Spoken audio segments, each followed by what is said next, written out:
Hello, everybody. Welcome, everybody. We are live on the Phenomenonormal podcast. Tonight's subject is going to be cursed objects. I'm your host for tonight, Aaron, and our co-host tonight is Josh. Please remember we go live every other Tuesday and Wednesday at 5 p.m. US time and 10 p.m. UK time. All podcasts will eventually be uploaded to YouTube shortly after, so don't forget to follow us on Twitch and subscribe on YouTube. I'd like to remind everyone we do have a Discord where you can join and discuss topics with us, share your experiences, and even participate in some of our discussions by possibly coming on the show and having a chat with us. It's relatively new, we're still working on the quirks, but hopefully with enough time, it'll be a wonderful place to be with all of you in there with us. With that said, do you have anything else to add? Yeah, just wanted to throw in there for our YouTube channel. If you go over to our community tab, there are a few polls that are up there. All right, so I have posted a topic on there saying, what would you like to hear us discuss? Right, we've been pretty decent about coming up with certain topics here and there. However, if you guys have a specific topic you guys want to talk about, you can hop over there and let us know. Also, I also posted a poll for, a yes or no if we should be doing the podcast on YouTube or not as well. So if we go live on YouTube. So if you guys would like to see that and share your suggestion, go ahead and pop in the community tab and let us know. Fair enough, fair enough. Just one important thing to note, we will not be going into political discussions. We do our Yes. best to avoid the subject because it opens a can of worms with everybody having different opinions, and we don't want to step into that territory.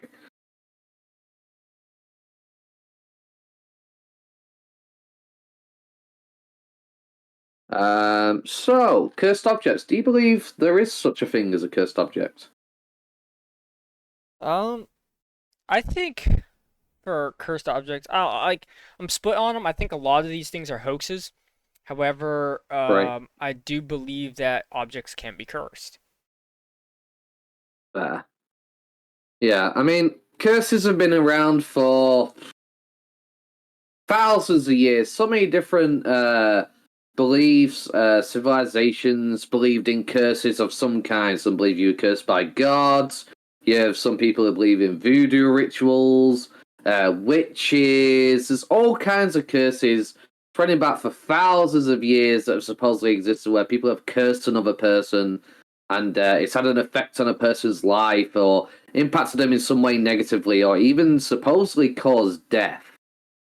Um, while many people are very speculative on cursed objects themselves, there are some that do genuinely believe in it, and they actually have locked certain objects away in museums behind glass panes so people can't touch them, and some have even just been put in storage so the public can't even access them at all in any form because they believe these items to be so dangerous.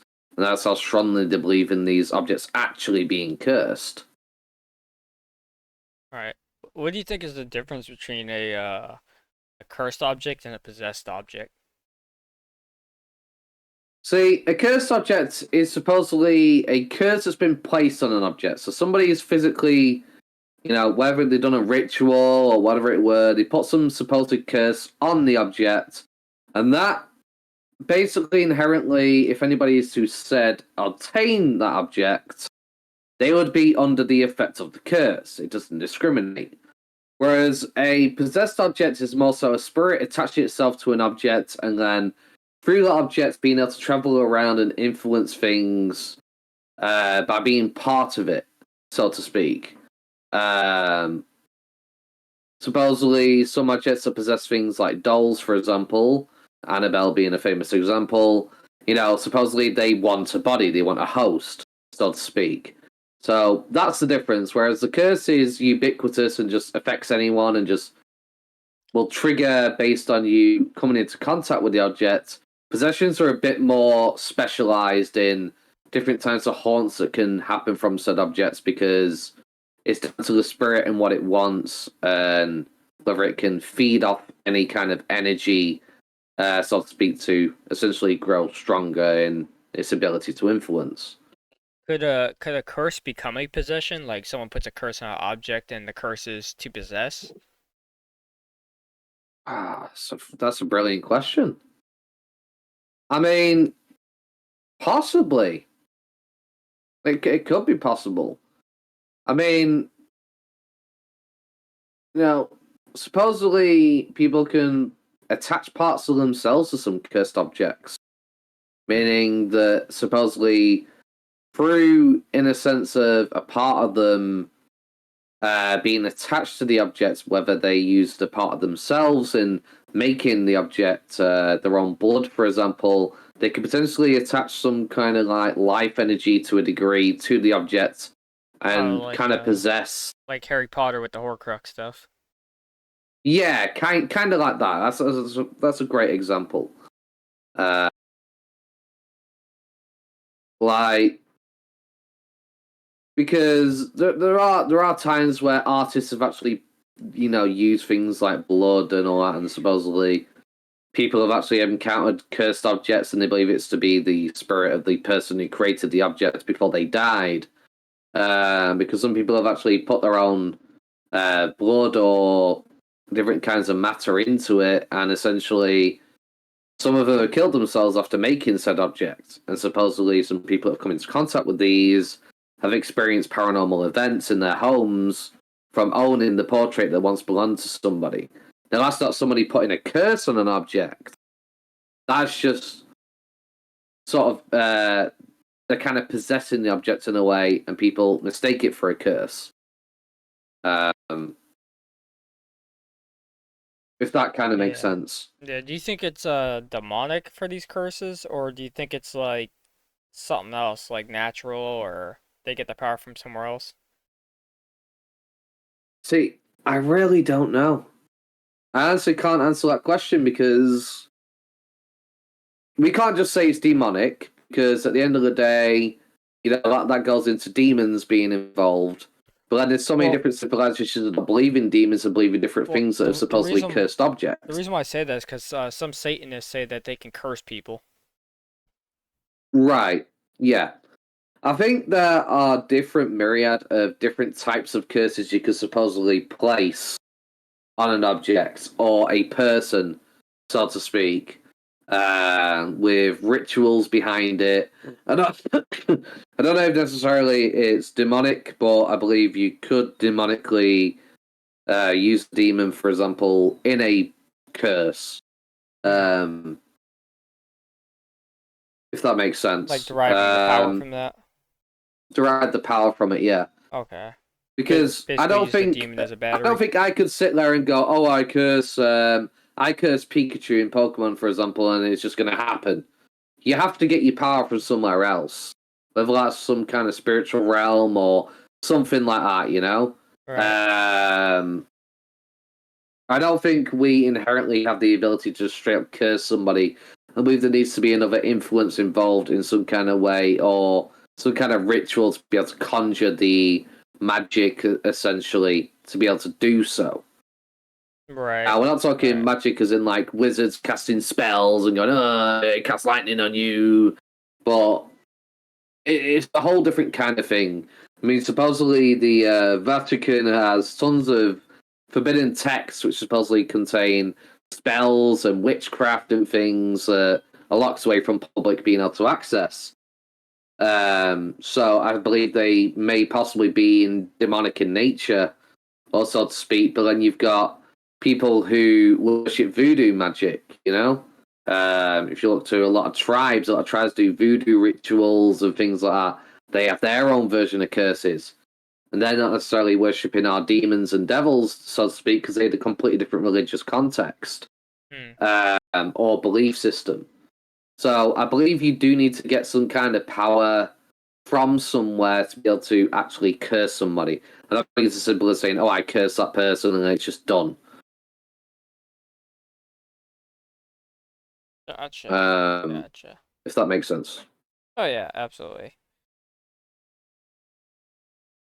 Yeah, I was just trying to get Um, some context as far as what a cursed object is and how it could be possibly done before we dive more into this. yeah, I mean, a lot of curses involve blood or taking the essence of another person. So For voodoo, for example, they try and take some hair from the person, a piece of that person that they can use to bind magic to, which is supposedly affects the person by doing so. Voodoo dolls. Um, a lot of people have a strong belief in voodoo dolls. Now, I've never seen a voodoo doll actually being used and actually causing someone to die or get a heart punctured like you see in media and movies. But there could be ways in which people have tried to use something of another person to cause a curse, Yeah. um, so to speak.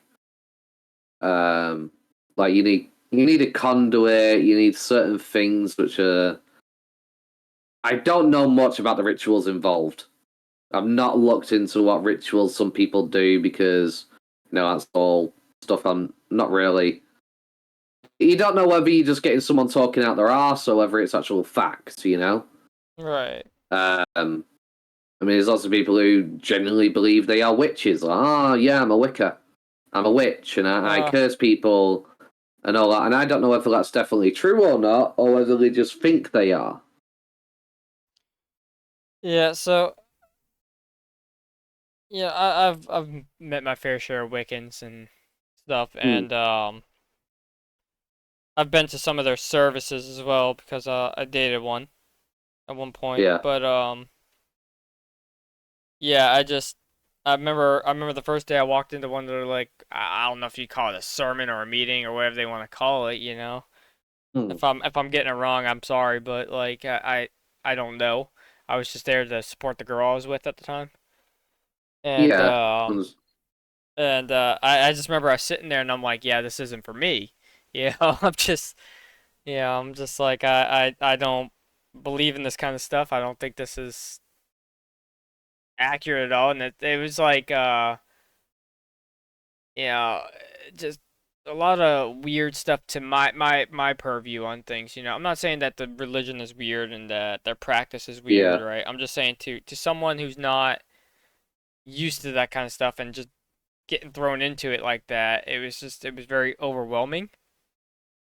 Yeah. Um, I know a lot of Wiccans though, and I don't know what they call them men, but they're nice people. They really are. They're nice people, Right. right? It's just the place I went to for it was very overwhelming, overstimulating, Right.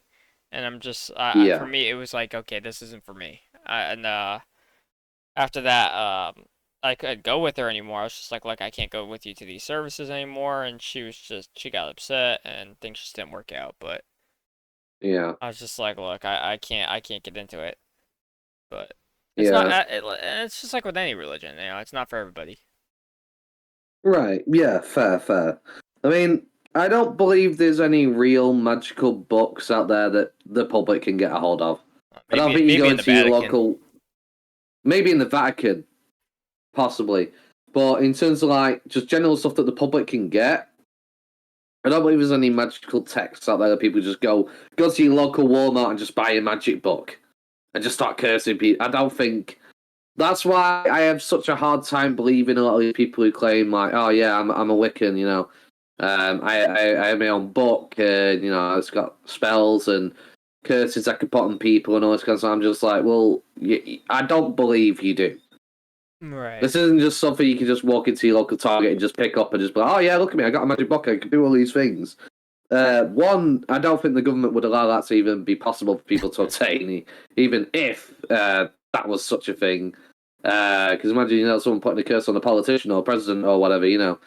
And two, those that are supposedly demonic and supposedly contain real spells are locked away in the Vatican, and they strongly believe in that, and that's why it's withheld from public knowledge. Right. Because supposedly these can actually do things like summon demons and things like actual demons, devils, and um,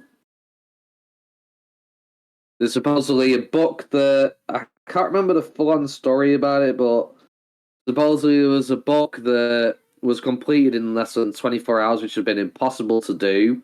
And supposedly it had the devil's working behind it. Supposedly this priest or monk or whatever it were that wrote this Bible, so to speak, this a demonic Bible. Supposedly Oh, did it in less than 24 hours not the or something. Necronomicon, I don't think. It might have been something No, if it's else. not, Yeah, might be something else. yeah, I know what you're talking about though. Yeah, I don't remember the specific details behind it, but yeah, supposedly this guy had to have had help from supernatural beings to have supposedly written this book because no way he could have done that in time. So supposedly people believe he made a deal with the devil, and apparently it's got a lot of dark magics and things, ways to summon the devil, communicate with him, and so on and so forth. And that's lots away in the Vatican. Um, I know this is supposed to Um, be about cursed objects, but it kind of does come into it when people can supposedly cast spells with these things and curse people and whatnot. I just typed into Google curse books written by monk, and the first thing that came up was Codex Gigas, It might be that. Gigas. It's also known as the Devil's Bible. Yeah, I think that's definitely it. Okay, Yeah, I think that might be it. Um, I'll send it to you. uh,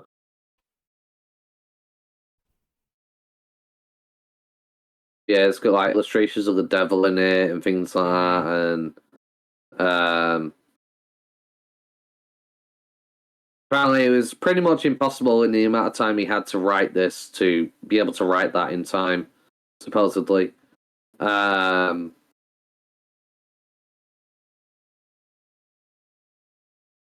but yeah, you'd have to do more research into it. But supposedly this is a object that can supposedly do things that the public shouldn't be able to just be able to do willy nilly. Um, I believe there could have been possible real text or spells and stuff in, say, the olden times. Most were probably burned and destroyed during the Crusades and um, things of that nature. You know, the witch hunts. Maybe some people were actually witches back then. Not a lot of people were just accused of witchcraft and got burned at the stake anyway. You know. But there could have been books around then, but in the modern day, I don't think there's just books lying around that everyone can just go get and buy and do all this magic stuff. Right. It's just too far fetched to me. Well, I wouldn't say it's not impossible. It's just highly unlikely. No, I'd just be like not mass produced, sold at a store Oh somewhere. yeah, no, Like I don't that's think what I that's mean by. possible. So No, supposedly there are mass-produced books as far as like on objects that are cursed that you can try and find and things like that. right, yeah, But as far as like actual things to curse people with, I mean, like if that's what you believe in, I mean, I'm not gonna say it's not true. I don't know. yeah, Um, I know. Yeah, I haven't really experienced anything myself that I would consider to be cursed or possessed, so I don't know. I wouldn't right. put it past it, and I believe in the supernatural and spirits and ghosts, so Oh yeah, this kind of falls within that realm, and I would say that yeah, it's more than likely true, not impossible. right. I think there's probably a lot of things that people say are cursed or possessed that are just hoaxes. Um, just as Or people just say, oh, assumption. yeah, just like people have always, a lot of people say like, "Oh, I've seen a ghost and I felt this presence or whatever," and it's more than likely a hoax, and you're just your paranoia and anxiety and your feelings and your brain telling you this. Right. Um, Something strange happens, you try and rationalize it, kind of right, thing. right. And when you can't rationalize it, you immediately jump to supernatural or God or what have you, right? Yeah, Um, and if that's what you want to believe, I mean, hey, look, I'm not putting it past you. I mean, who am I to say that that's not really what it was? It could have been God or a spirit or whatever, or a yeah, possessed object or whatever it might be, a cursed object. But I'm just saying, as myself, I'm a very rational thinker, and I'm yeah, the kind of guy that will like dive deep to try and debunk. and I haven't done enough into the cursed objects world, the possessed objects world, to really be able to say, yeah, I can debunk these things easily or not. Um, Right. I got to look at multiple different articles. I probably want to go see this object in person before I actually make a decision. Um, Yeah. and again, like I said, I believe in the fact when people are like, "Oh, I had this feeling." I'm not saying that you didn't, but some people lie. A lot of people do lie, right? But I'm one of those Yeah. people where I believe you on that, typically because I get those feelings, especially when it comes to people. I'll meet a certain person, I could tell right off the beginning, not even just by you speaking or anything. I can just look at you. You could be plain face standing there, like no emotion, and I can get a read on a person pretty well. I would say about 7 out of 10 times I'm gonna pin that person's personality just by a Right. feeling, and it's eerily strange, to where it's like, yeah, that person's a jerk, yeah, that person's cool, yeah, that person's sweet, that person's whatever, and I get these feelings like this person's gonna be a certain way, and Right. and usually off the first thing that you tell me or talk to me when I introduce myself, and the first thing you tell me or respond back to me with is it's gonna confirm my theory on what I think of you already. Right. Um, it's based off of your tone, your demeanor, what you even say, and I mean, so I'm just the whole point of me saying all this is just like, if you get those feelings, like, I'm not discrediting you, right? Because I get them myself. Yeah. And it's something I can't explain. Is it supernatural? I don't know. Is it another sense like we did the Sixth Sense episode? Maybe. Who knows? But it's just something I've always had. I've been a very good judge of character and read on character, except for when it comes to my exes, I guess. Yeah. But yeah, I wouldn't say any of my exes were evil or bad or anything. Like, they came off very sweet and nice, and for the most part, all but one were. Um, Right. they had their own issues later on after into the relationship that caused things to malfunction. Yeah. But Yeah. um, I mean, but I mean, as far as these cursed objects and things like that go, I would definitely like to go see some of them and experience them in person, right.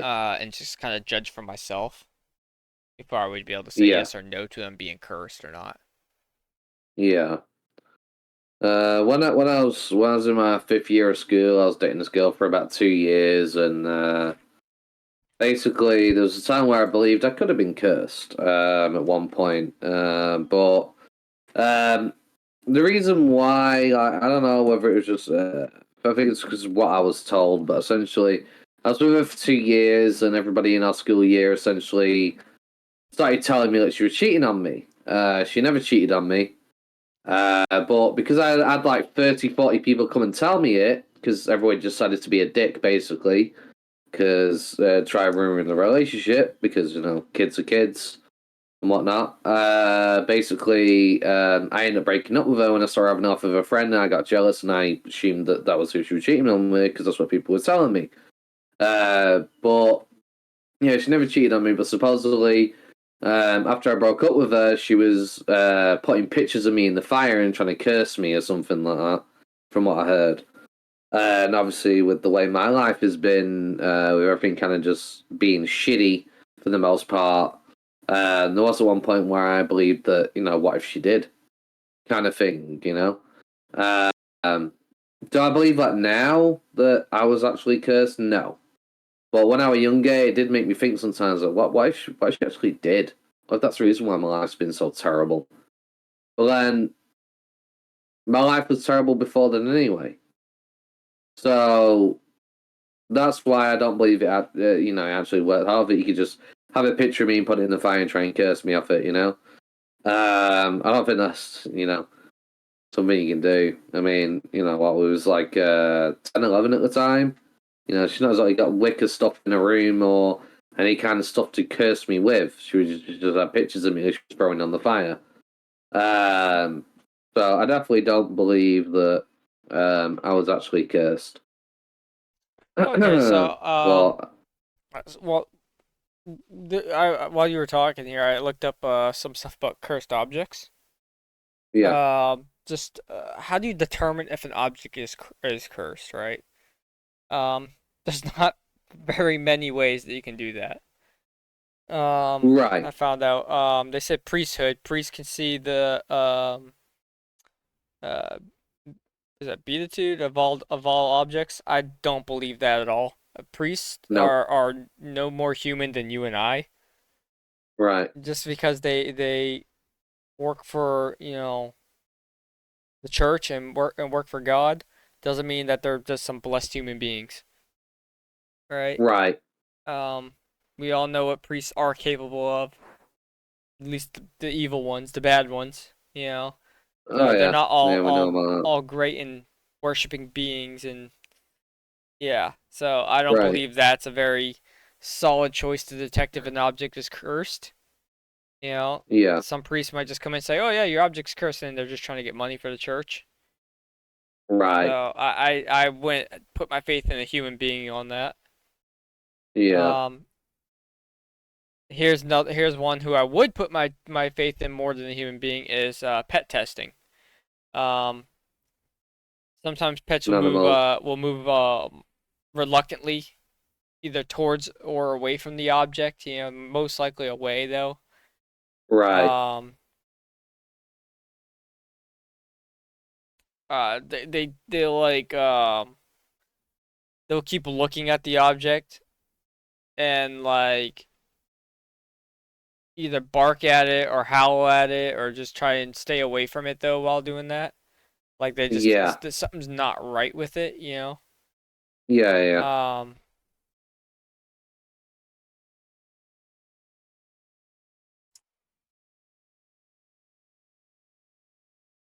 Yeah. so I yeah, mean, they typically will do that. I'd Um, probably if I had a pet's reaction, I think that'd be something I'd be inclined to believe. If I saw a pet being very wary of the objects and whatnot. Because pets can sense things that we can't. so they say Um, that if your pet's like food motivated or you have it trained with like a whistle or something like that, right? The right. those little like silent whistle things, you know. You Yeah. can try and go by the object and get them to come over to it with that type of stuff, and if they still avoid it, there's a high chance that the object's probably cursed. Right. Um, or if they only move reluctantly, like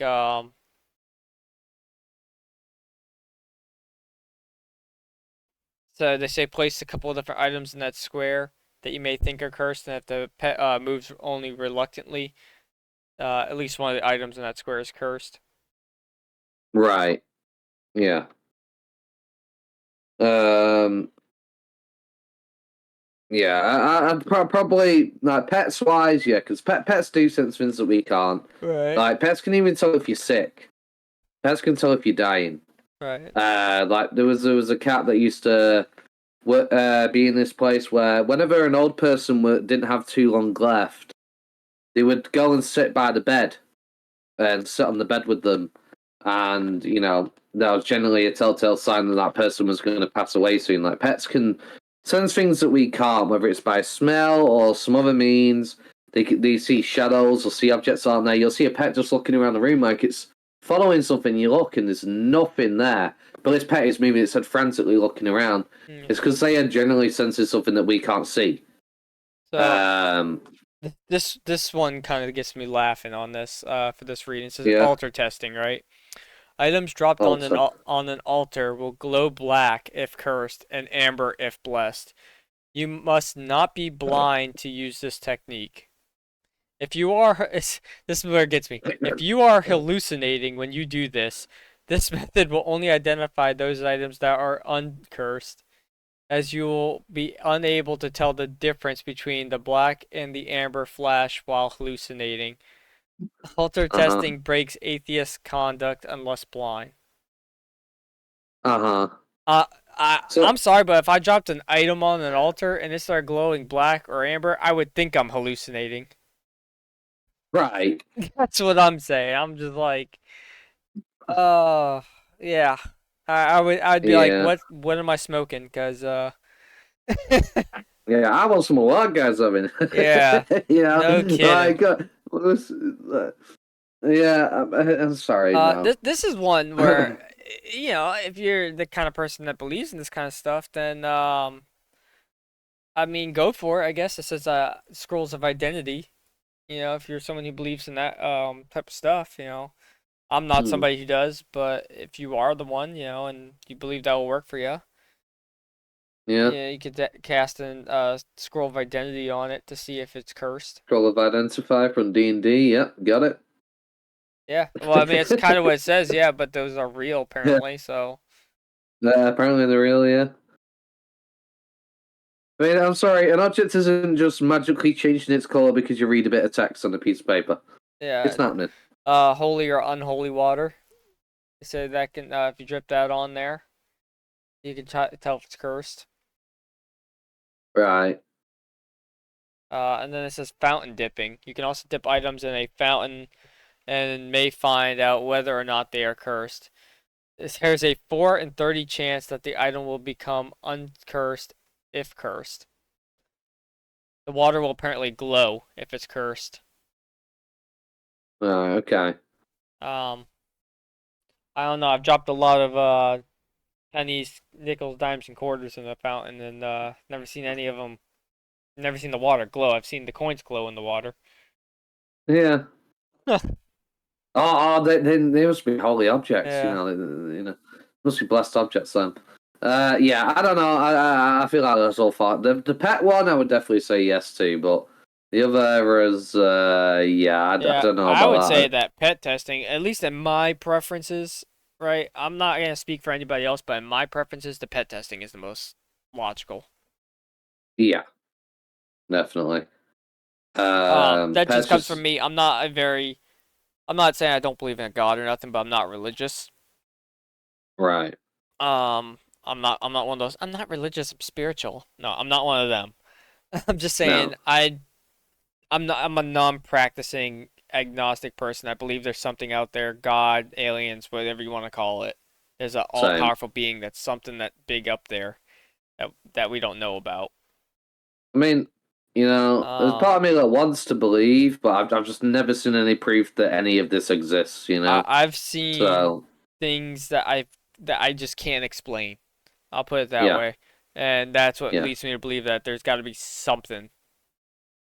right, yeah, And I'm under the belief that it can't be all powerful or all good. or all good. Yeah, it's got to be one or the other, or neither. Right. Yeah. It could be something with immense power and be a fairly decent being. It could be that, but Yeah. when you're telling me that from religion that I have to fear this being, then that's telling me that's not all good. You shouldn't have to fear Right. something that's all good. Exactly. You shouldn't. You really And shouldn't. that's my debunking for the like Muslim, Jewish or Catholic religion or Christian religions. That's my debunking Yeah. on that is that they all practice you got to fear this all-powerful being, and I'm just like, no, I'm not gonna fear a being just because they're all powerful. If they're all Right. good, then I should be able to be loved by that being, and I should love that being back, not fear it. Right. So, Hands down. so that's just how I feel about that. Hmm. You can put your hate comments on that in the comment section on YouTube or in the chat here. Yeah. But I'm not debunking your religions or saying that your religions are hoaxes or anything like that. If that's what you believe. Good for you. Um, Yeah. Proud of you. You got something to believe Yeah. in, right? I'm simply saying that this is my own personal preference and my beliefs. I can only speak for myself. I cannot speak for others. Yeah. Um, and if you disagree with that and you don't want to listen to us anymore, more power to you. Right. Yeah. At the end of the day, as far as I'm concerned, I'm only going to worship somebody if they, in my mind, deserve to be worshipped. Yeah. Somebody that's telling me I have to worship or else, no, I'm not going to worship. Uh, No. So It didn't work it that way says for that me. there's only two ways to get rid of a cursed object, though. Yeah, Like officially get rid of it. One is to yeah, break, and burn, or destroy. yeah, Yeah, sorry. Break, burn, destroy, or bury the object. right. And the second one is to have it blessed off, to have it like essentially like an exorcism on the object in a way. Yes. So Yeah. that's only two ways to get rid of a cursed object that are known. Right. Yeah. Yeah. I've heard a lot about the whole burning stuff and trying to destroy the objects and whatnot. You know, I've heard that time and time again. Burying an object, I don't know if I really believe in that one because what's to stop another person from digging it up and just, the Well, curse being there again? I think the whole purpose of burying it is so in the hopes that no one does find it.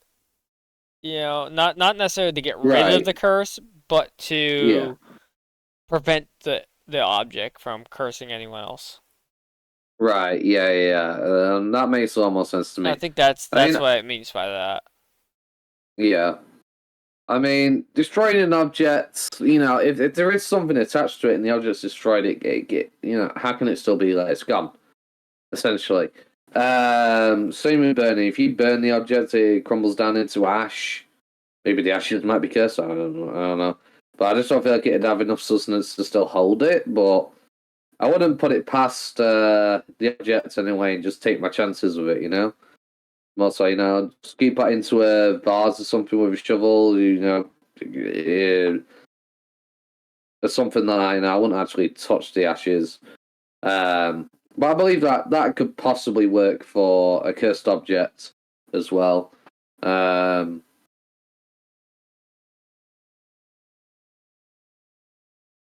Generally, when it comes to a lot of cursed objects, they are generally intact. Supposedly, these cursed objects that are cursed, the majority of them are intact for the most part, or sometimes hard to destroy, such as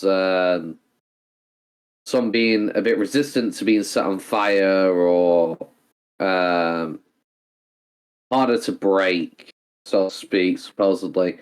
I don't think that's generally down to the curse. I think a lot of these objects that are supposed to be cursed are built with preservation in mind. Mm. If you're gonna curse somebody and you want it to last, you don't want to just be able to easily just destroy it like it's nothing. Because then also it's pretty much a waste. So I feel like when it comes to that side of things, more so, generally they kind of have some kind of preservation in mind in terms of how they create said objects or what objects they use to curse people with. Stuff that's hard to dispose of, that way the curse lingers and can not just be easily dispelled and gotten rid of. So Um, here's something too that kind of struck me. Back to that question I asked: are these things demonic? Right. right. One of those only two ways to get rid of it is having someone perform essentially an exorcism on these things. It's not an exorcism because that's on a person or a being, but Hmm. essentially to bless off the item. If Right. it's not demonic, then why would you need it blessed off? You know what I I mean? mean, does So the thing is, does blessing the objects always work on the object? and this is where That's I the was real gonna go with question. that. So the Annabelle doll, Hmm. you mentioned that earlier, right? Mm-hmm. The Annabelle doll has been blessed off Right. multiple times by priests, and it's still considered to be a cursed object. Yeah, I mean, every single day they walk down, they perform prayers in the room and everything. Like, it's Yes, like a weekly thing. There's multiple prayers that go on the subject every single day. And right. supposedly, the bean still lingers. So, So I don't think that in, these curses are necessarily demonic, like you were saying before too. mhm, Um, the fact is, like, I think for something like that, for the curse to be broken, you need to burn that doll, get right. rid of it, Yeah, because if not, it's just gonna keep causing pain and hurt. I mean, so far it hasn't, 'cause it's been in a museum and yeah, it's locked behind glass where no one can touch it. yeah. But I mean, no, one of the big issues I have with a lot of these objects is a lot of these objects are said to move, right? A lot of these objects are said to be able to move, appear in different rooms of the house. But how can't they get out of this glass pane? Right.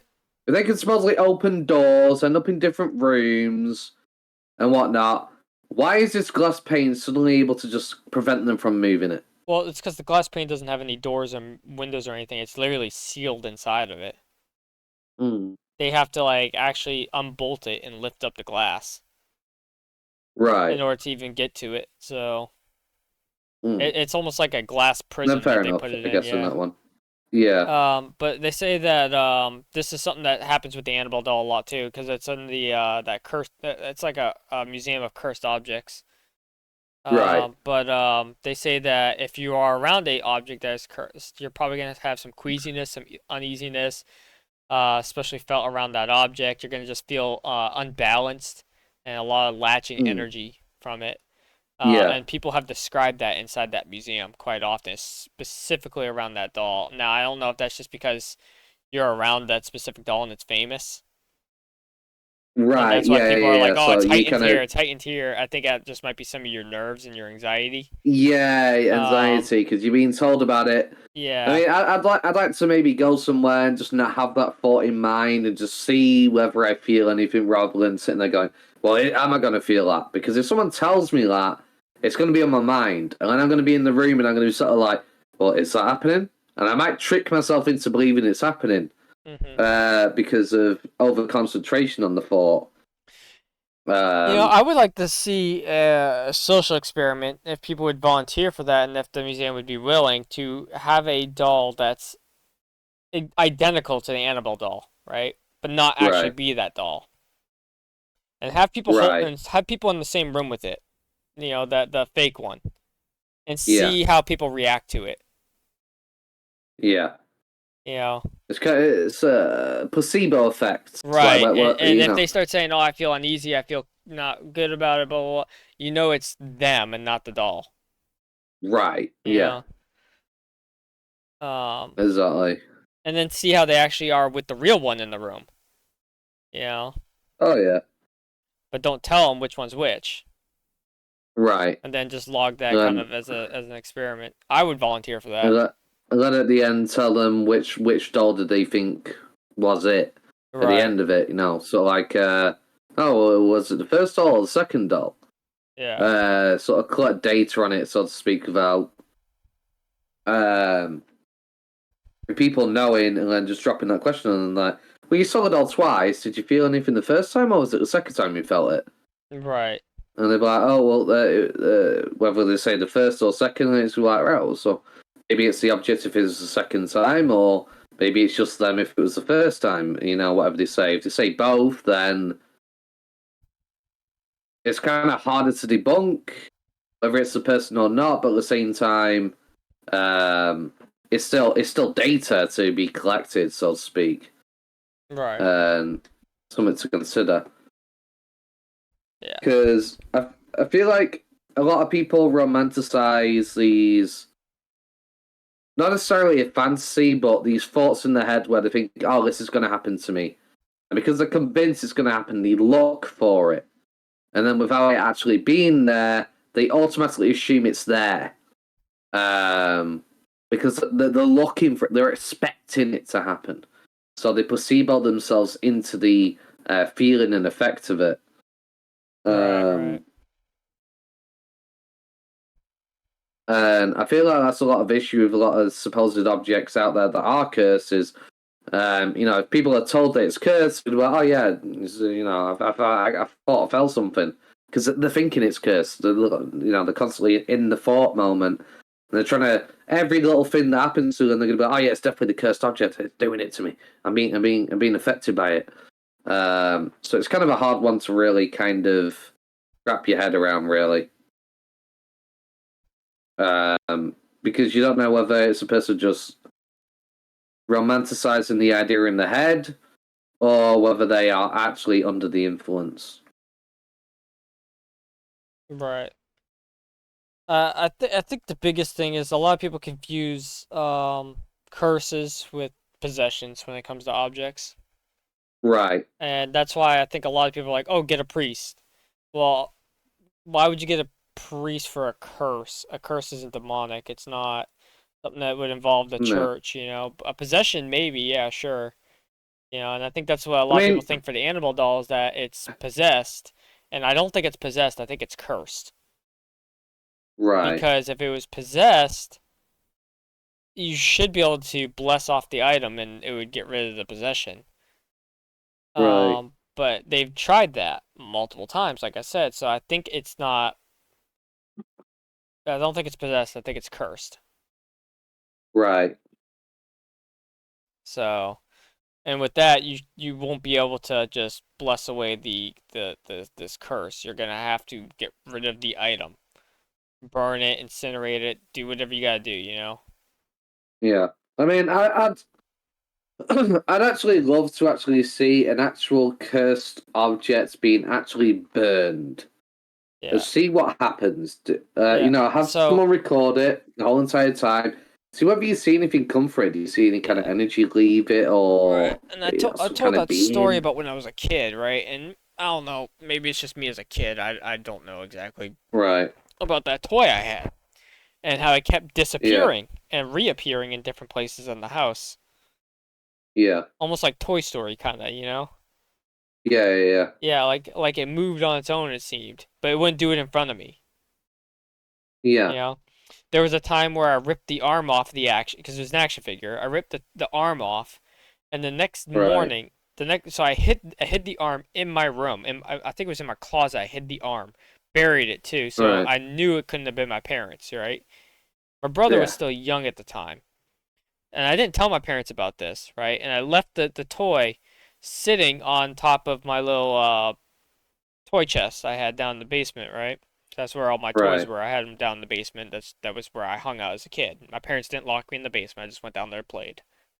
And I think it's just Yeah. because I was out of my parents' hair down there. Um, Right. but anyways, the next morning I remember going down there and my toy was put back together. Arm was reattached, Yeah.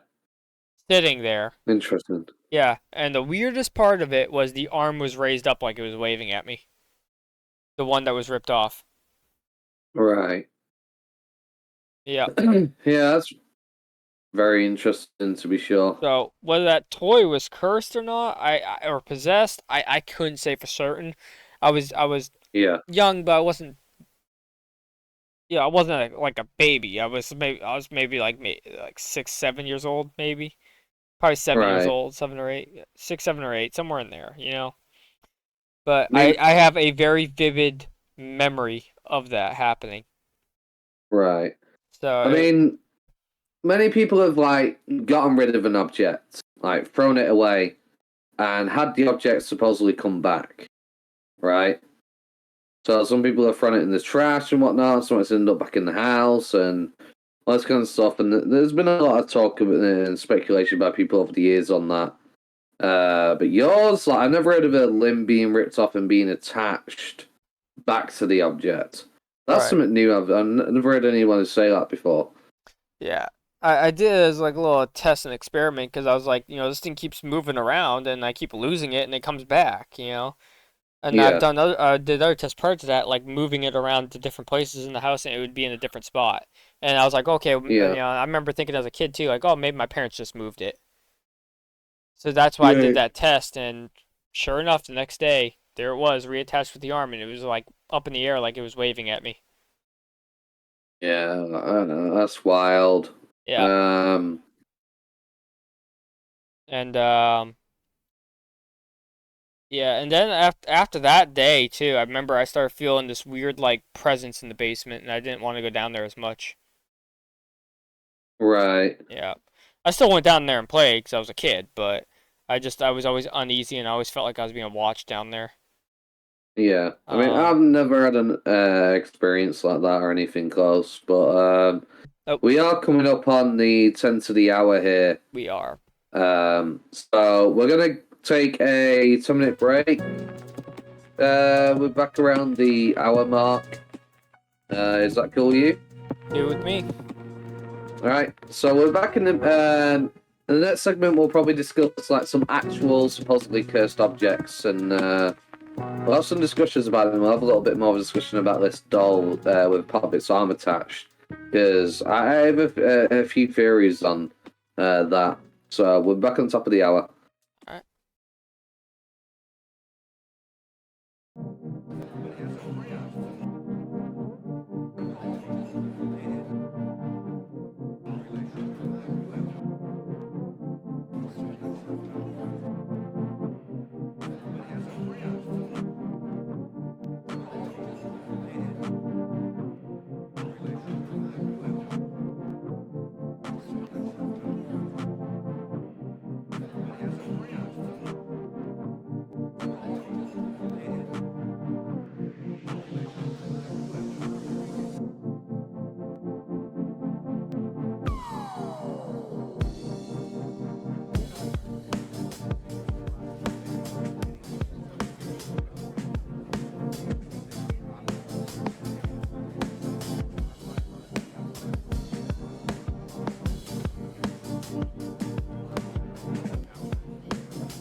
Welcome, everybody. We are back for the second segment of tonight's show on cursed objects. Please remember we go live every other Tuesday and Wednesday at 5 p.m. US time and 10 p.m. UK time. All podcasts will eventually be uploaded to YouTube shortly after, so don't forget to follow us on Twitch and subscribe on YouTube. I'd like to remind everyone as well that we also do have a Discord where you can join and discuss topics with us, share your experiences, and even participate in some of our discussions. So hopefully with enough time, it'd be a wonderful place to be with all of you in there with us. You could potentially converse with us in the Discord, possibly talk to us on the show, get in there and start talking to us about some of these topics, or mention topics you'd like us to discuss. Or do the same by commenting on the YouTube video if you don't have time to watch the podcast and you want to watch it later. But when we last left off, Josh mentioned about a toy. Do you want to retell the story real quick, and then I'll go into what my theories are on it. Yeah, so basically I had this toy, right? It was I had all the original Mighty Morphin Power Ranger toys. I had or the action figures, right? I had all of them, right? It was the Pink Ranger, right? This one would always like end up in different places around my house, right? Or in the basement rather. It was always in the basement, right? Because that's where all my toys were. So I figured, okay, maybe my parents are moving this thing, right? And I was like, 6 to 8 years old at the time. I somewhere in there. We'll just say 7 for the simplicity of it, right? So I was 7 years old or so, and my 7-year-old mom thinking, okay, my parents are moving my toy around. I don't know why, but they are, right? So I started hiding the toy down in the basement, and it would still be moved in different objects, or sorry, different areas of the basement. Right, So I'm thinking, okay, maybe my parents are just finding it. So I decided I'm gonna do an experiment, right? Because it would always be in like different positions too, because the arms and the legs would move on it. The head would as well. So right, I ripped the arm out. It was the right arm. I ripped the right arm out of this Power Ranger, the Pink Ranger, and I brought it up my room and I hid it deep in my closet. Right? I buried it under stuff inside my closet, and I right, went to bed that night. I woke up the next day. I go down to the basement.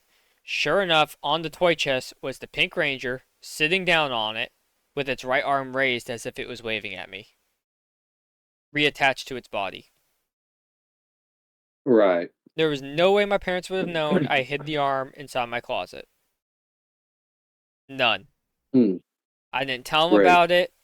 I confronted my parents, later on. I think I confronted them when I was younger too. I can't remember though, but I definitely confronted them later on and asked them about it, and they're like, "Yeah, we never touched it or moved it ever." great. They had Yeah, no I idea this mean, was even going on until I brought it up to them years later into my adulthood. yeah. So, as I was saying, that I've never experienced anything or heard any stories about, parts being detached and then being detached again. But I don't think that was necessarily a cursed object. I have a theory that it was a possessed object, Hmm. so to speak. Um, because a curse is like just a state of whether it's an enchantment or whatever you'd class it as. In order for a limb to move and reattach, it can't just be a curse. It's literally got to be something has caused that to happen.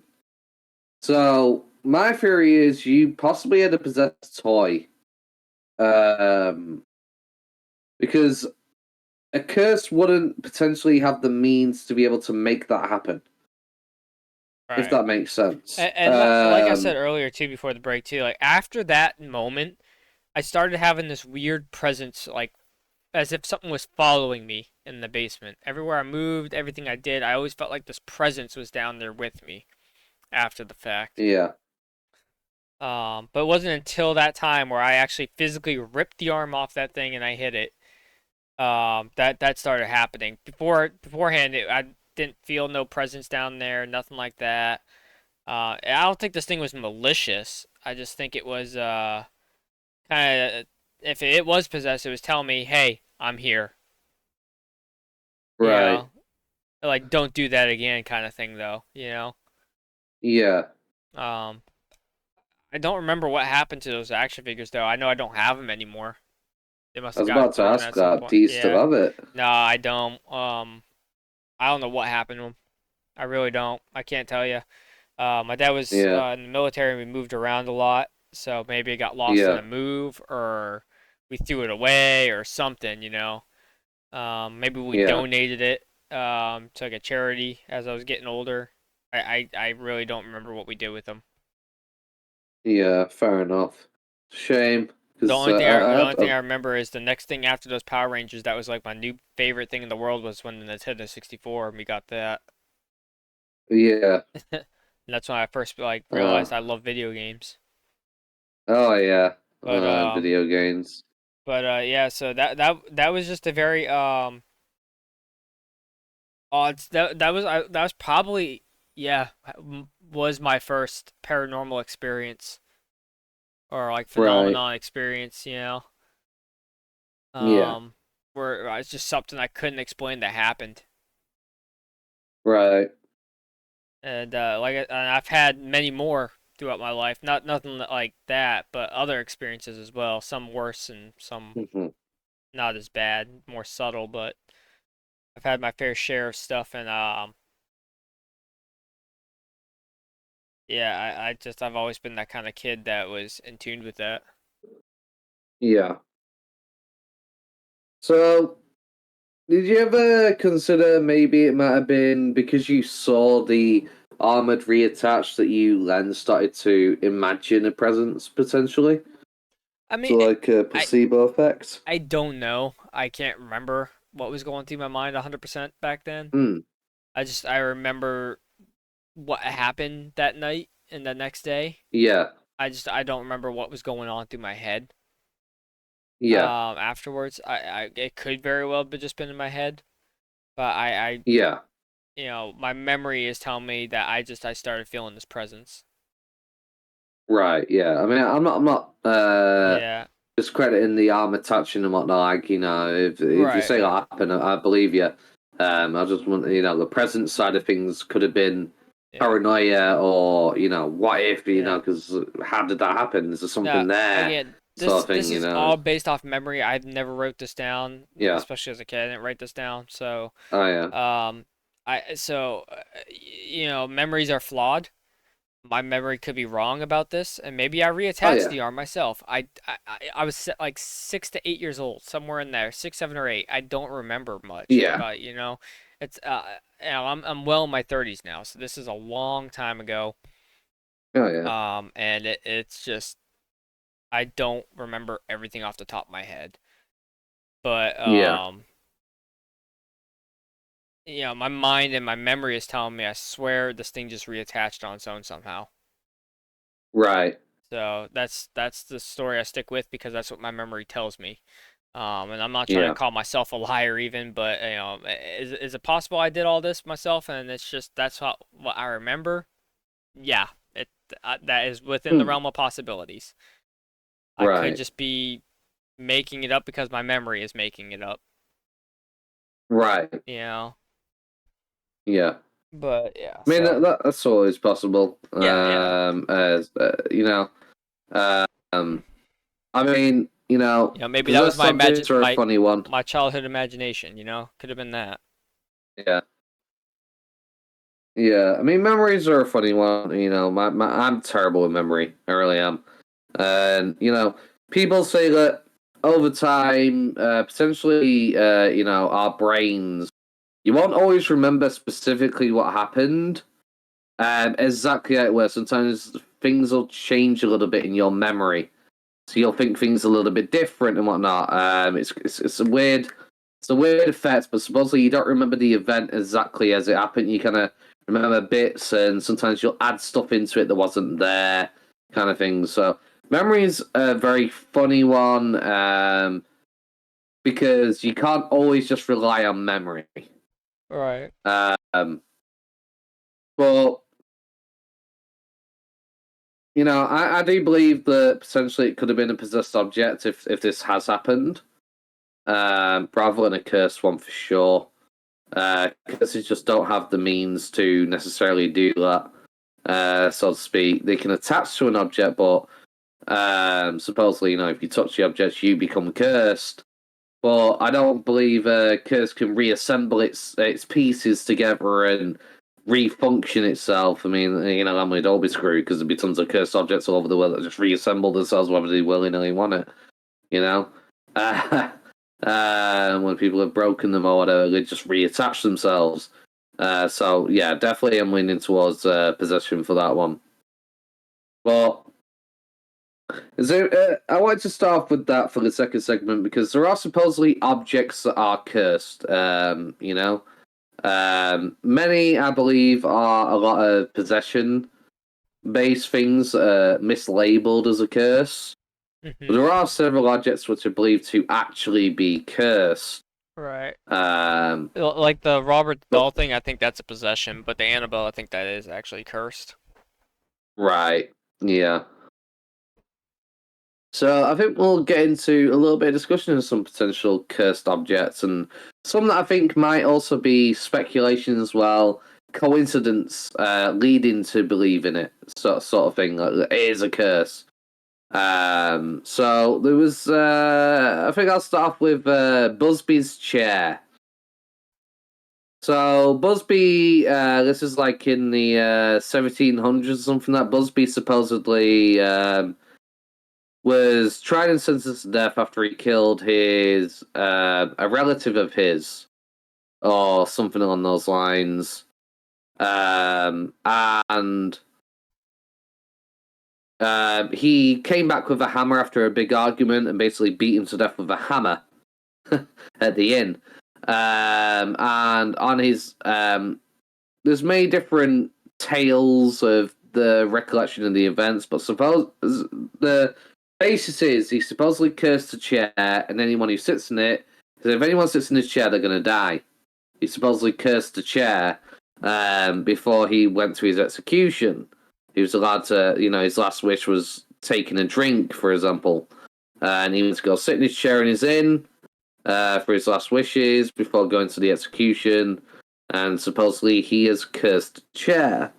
Now, supposedly, up to around estimate wise, there's been about 60 victims who have supposedly sat in this chair. Quite a large number. If you think about it, 60 people that supposedly died from sitting in this chair. And, there was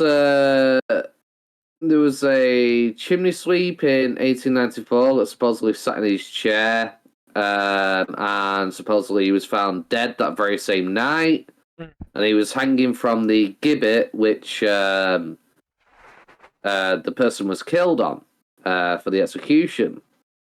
But this turned out to just be a coincidence as one of their friends actually confessed to the murder on their deathbed that they'd robbed and murdered his friend and hung him from the gibbet, essentially. There was also a lot of stories in the Second World War. It became a popular drinking spot at this inn, and a lot of the RCAF men would goad each other to sit in the chair because supposedly this object was cursed. So they're all daring each other, go sit in the chair, sort of thing, talking each other up. And yeah, but wait a minute. Supposedly, all these men that sat in this chair never came back. Well, for that one, I can simply just say, well, they were in the war, right? Second World War. There's no guarantee they're going to come back anyway. So I feel like that is just more coincidence. But it also added to the rumor of this object supposedly being cursed. And then in, I think it was 1968, two airmen dead, each other sitting in the chair. They both did. And they left to the airfield in their car and crashed into a tree and died on the way to the hospital. Mm. So that one they didn't exactly go to war. They never made it. He crashed into a tree in the car. But supposedly, many people throughout the years had sat in this chair and been diagnosed with brain tumors. Many cyclists and motorcyclists have suffered fatal road accidents for sitting in a chair. Hitchhiker was run over after spending 2 nights in the pub. Local man died of a heart attack shortly after sitting in the chair. Apparently, a bunch of builders also died. The chair is currently being hung up in a museum from the ceiling.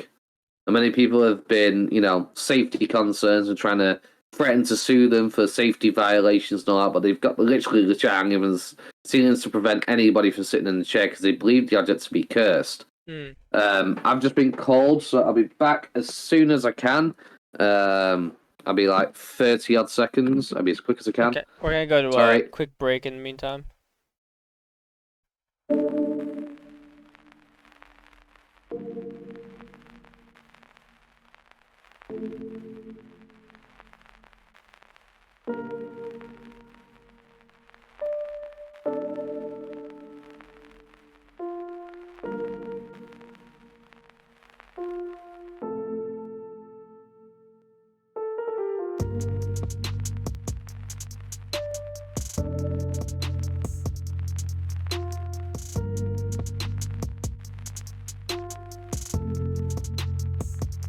What are your thoughts on that then? Sorry, what was that? What are your thoughts on the chair? Chair? It's definitely an odd story. Whether or not that's actually a curse or a coincidence, I have no idea. Um, Right, I I wouldn't discredit a curse on that one. right, yeah. Um, Now as far as the I guy just mean, saying I curse anyone who sits here or something like that, I think it would have. I think that could be exaggerated as far as the story goes. I think hmm there was more put into it than just that. yeah, I honestly I feel like whoever wrote the story towards that and that being the actual tale of it, I think that's lazy writing. yeah, I think there's probably a lot more that would go into it as far as a curse goes. right. Yeah, I mean, people begun to believe it so strongly that the owner of the inn basically, it was 1978, he decided to donate to the museum because it was just too dangerous. Mm. There's a lot of belief around it being an actual cursed object. Now, many of them I could simply just chalk up to a coincidence for sure. But oh yeah, army soldiers going to war, never coming back. Yeah, coincidence and whatnot. Just the sheer number of people that have supposedly died just from sitting in a chair and having something happen to them shortly after kind of leads me to the belief that it may actually be a cursed Yeah. item. But there's many speculation on whether it was a tourist gimmick, saying it was a cursed object. Because obviously, how much proof do we actually have that this actually happened? I'm not seeing any newspaper articles on it or Yeah. anything of the sort. So, is it really the same chair that caused all these things, or is it just literally just bad coincidences? Due to the high numbers, I'm inclined to believe it may actually be cursed. Right. Um, I don't think all of them were due to the curse. I think some were just happenstance and just thrown into the number, essentially. That makes sense. Right. Right. Um, Another one is supposedly the tomb of Tutankhamun. That's what's supposedly cursed. People Yeah. who That one is entered it. widely debated. Mm-hmm. That one I think is a world-renowned supposed curse. Oh yeah. Now the pharaohs believed in curses. Hmm. The Book of the Dead and all that. They strong beliefs. They were very religious as well. And when it came to the tomb of Tutankhamun, supposedly the people that had excavated the tomb, a lot of the people that were, moving the mummy's casket and whatnot, all that kind of stuff. A lot of these people were starting to die shortly after. Now, supposedly a curse was put on it to prevent grave robbers from being able to take it.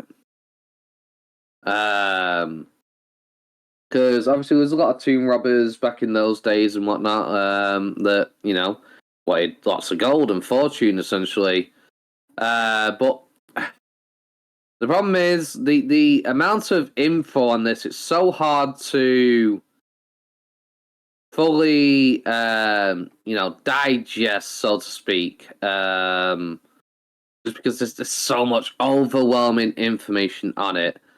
But supposedly everybody who had an interaction with that tomb, whether it came to moving the sarcophagus that they were in, digging it out, all supposedly had strange deaths sometime afterwards.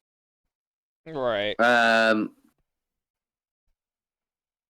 so, what are your thoughts on it specifically? What did you believe that it could have been cursed, or do you think these might have been coincidences and happenstances?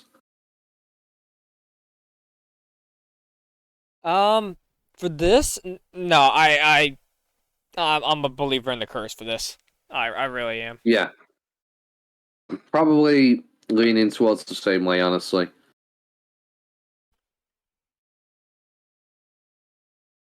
Yeah. Let me see if I can actually get the info of what actually happened to the people that moved the into the tomb. That way I can actually narrow it down because the problem is it's literally walls of text on the tomb. I was telling you all about the tombs and all that, what each room had in it and stuff like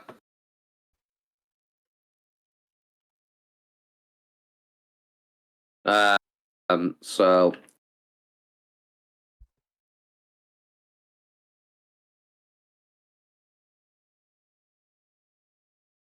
yeah, supposedly 8 people died within a dozen years of opening the tomb. There were 58 people who were present when the tomb sarcophagus were open. Only 8 died within a dozen years. All the others were still alive. Um, so many people have suggested that it could have been toxic spores or fungus.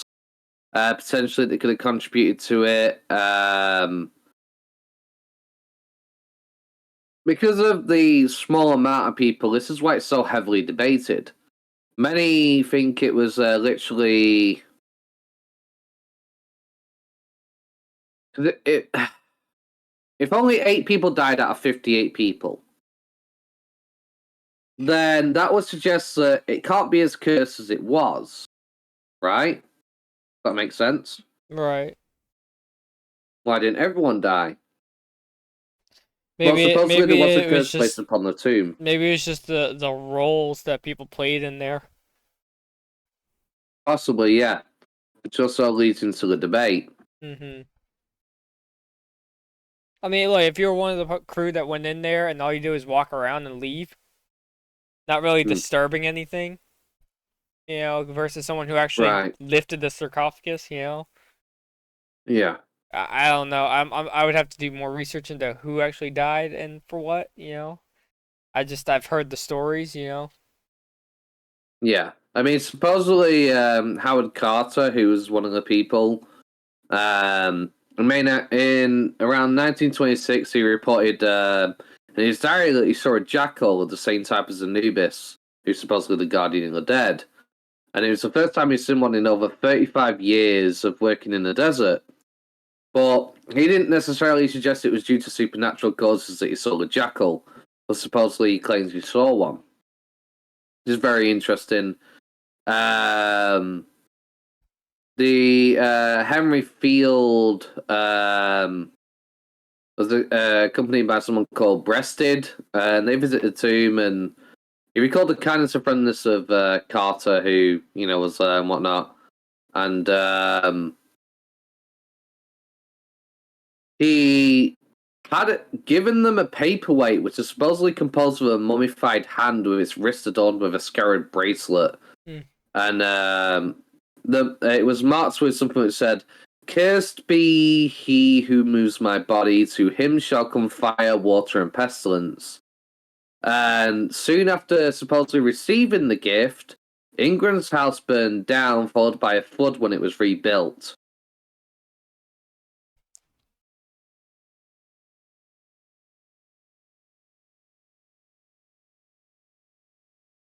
Hmm. So maybe it was only the people who moved his body. Potentially, yeah. Um, Sorry, if I'm being quiet right now, guys, it's because I'm reading on this stuff. mhm. So just bear with me while I read some of this. I didn't do any homework. Y'all who watch me, you guys know. Yeah, I don't really do a lot of homework on this. I kind of just dive in and I want to be yeah, part of the discussion with everybody else. I learn as I go. yeah. Um, let's see. Uh, the Egyptologist James Henry Breasted, who was in part of Carter's team as well, he reported how Carter sent a messenger on an errand to his house, and approaching his home, the messenger thought he heard a faint, almost human cry when he reached the entrance, and he saw a bird cage occupied by a cobra, symbol of an Egyptian monarchy of sorts, and his canary had died with in its mouth, and that's what kind of started the whole speculation of the curse kind of thing. Um, Supposedly, they believed that it was a representation of Carter's house being broken into by a royal cobra that would be worn on the king's head to strike enemies. Um, on the very same day the king's tomb was broken into, basically to the Carmoon. Supposedly, the snake has something to do with Uraeus or some. I don't know who Uraeus is. I'm assuming it's an Egyptian god of some kind. But that generally tends to be the snake that you usually see upon some Egyptian pharaohs' heads. Something to do with Uraeus that's supposed to strike their enemies, so to speak, in these religious texts. Right. But the first death was of somebody called Lord Carnarvon, who financed the excavation. He'd been bitten by a mosquito and later slashed the bite accidentally while shaving. It became infected and resulted in blood poisoning. Um, and they automatically assumed that was due to the curse of the tomb, so to speak, you know?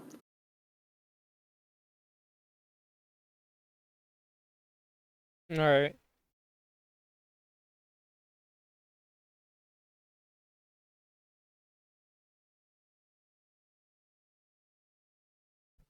Um, so apparently Sir Arthur Conan Doyle created Sherlock Holmes suggested that the death had been caused by elementals created by Tutankhamun's priest to guard the royal tomb. And that apparently got the media's interest as well. That was also a report. Look, I'm Um, just a, I'm just a firm believer. You don't mess with the dead. You mess with the dead, right. you get a curse. Simple as that. Yeah. Like, you know, Yeah. get a priest, bless off on the dead so you don't catch that curse. Nope.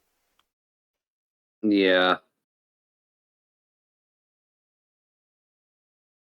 But yeah, I believe that there was something to do with a curse there. Yeah.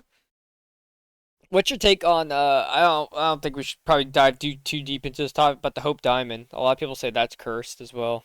Oh yeah, Um, I don't think that's a it's popular one. cursed so much as that it's the most expensive diamond on the planet. So Right. bad things are tend to happen with something that valuable. You Oh know, yeah. like you have that kind of diamond in your possession, something bad is coming your way. Period. Hmm. I don't think it's a curse. I just think it's people want the value. There's a lot of death that follows it. Oh yeah. So, I mean, what a better way to deter someone from stealing the Hope Diamond by saying it's cursed? yeah. I mean, just look at value when sold and everything, right? You got a bunch of Hmm. bequeaths, stolen, how much it's actually worth, a bunch for how much it was sold for. Um, Notes on it acquired between 1640 and 1667, possibly 1653. A bunch of stolen. It got stolen a bunch of times by like government of France. Unknown. Found out someone got it at jewelry. Went to the United Kingdom. There's another unknown. It went to Henry Philip Hope. Um, and that's how it became known as the Hope Diamond. That was around 1830, Mm, 1839. Then went to Henry Thomas Hope. It stayed in that family kind of for a while. Went down to Lord Francis Hope, Duke of Newcastle, and it just kept getting passed down in the family for a while. Sultan ended up having it yeah, in 1908. You know, yeah. um, and it just kept getting passed around for quite a while, and now it's a Smithsonian institution as of Hmm. 1958, and it's been on display ever since in different Smithsonian museums. And it's Right, valued to be about $250 million, and it's insured. right. It's insured for that amount as well. But people think it's cursed, and I'm like, I don't think it's cursed. I just think it's a very valuable jewel that a lot of people Oh want. yeah, And like I said, you know, you got something that valuable, bad things will happen. right. Yeah, I mean, many people. Um, Speaking of mummies again, real quick. Many people believe that the Titanic had some supposedly cursed, a mummy's curse on it. Supposedly, and that's what caused it to sink. Supposedly, they were carrying ancient treasure from an Egyptian tomb, um, which supposedly it was like a cursed coffin lid, so to speak, sarcophagus lid. Supposedly was on the ship when it sunk. It belonged to the mummy Amun Ra, who's a priestess. But that's supposedly been debunked and isn't actually true, as it is actually on exhibit at the British Museum since before the disaster. So that turned out to be a hoax, but supposedly there was a lot of stories and rumors around. Oh, there's supposedly a cursed item and what caused the Titanic to sink. Um, but yeah, that's definitely been debunked. Yeah. That's There's not actually true. there's also quite a few paintings that are supposedly cursed as well. Yeah. I think one of the very popular ones is the Crying Boy. It was a mass-produced print of a painting by an Italian painter named Giovanni Bregolin. And he was around from around 1900s, early 1900s to late 1900s. He died at around, I think, 70. Yeah, I don't quite remember. yeah, about 70 years old. Yeah, but essentially, it's a portrait of a tearful young boy or girl. Um, I can't really tell if it's a boy or a girl. They had short Well, I think hair. it's a boy because it's called the Crying Boy. Right. But is that just what other people have named it? All right. But yeah, it may be a boy, maybe a girl, who knows? But yeah, so many people who have supposedly had copies of this painting have had strange experiences with house fires, and the painting would often survive the fire, and it led people to automatically believe that it was cursed. The reason why it would survive the fire, though, is they were treated with a varnish which contained fire retardant. So basically, when an house is on fire and whatnot, the string that would hold the painting up would burn first, causing the painting to fall down Hmm. and be face first on the floor, most likely. And then on top of that, you got a fire retardant in the varnish of the painting, which have also led it to possibly, you know, prevent burning, so to speak, or, something along those lines. So that's not where it really gets me. But it was around 1985 that the phenomenon was going around where there was lots of stories. Apparently, there was a house which was reduced to a pyre 6 weeks after buying the painting. and it was the only thing that survived. There was another person in Kilburn, and the her sister, her mother, and a friend had all suffered fire since buying copies of the picture.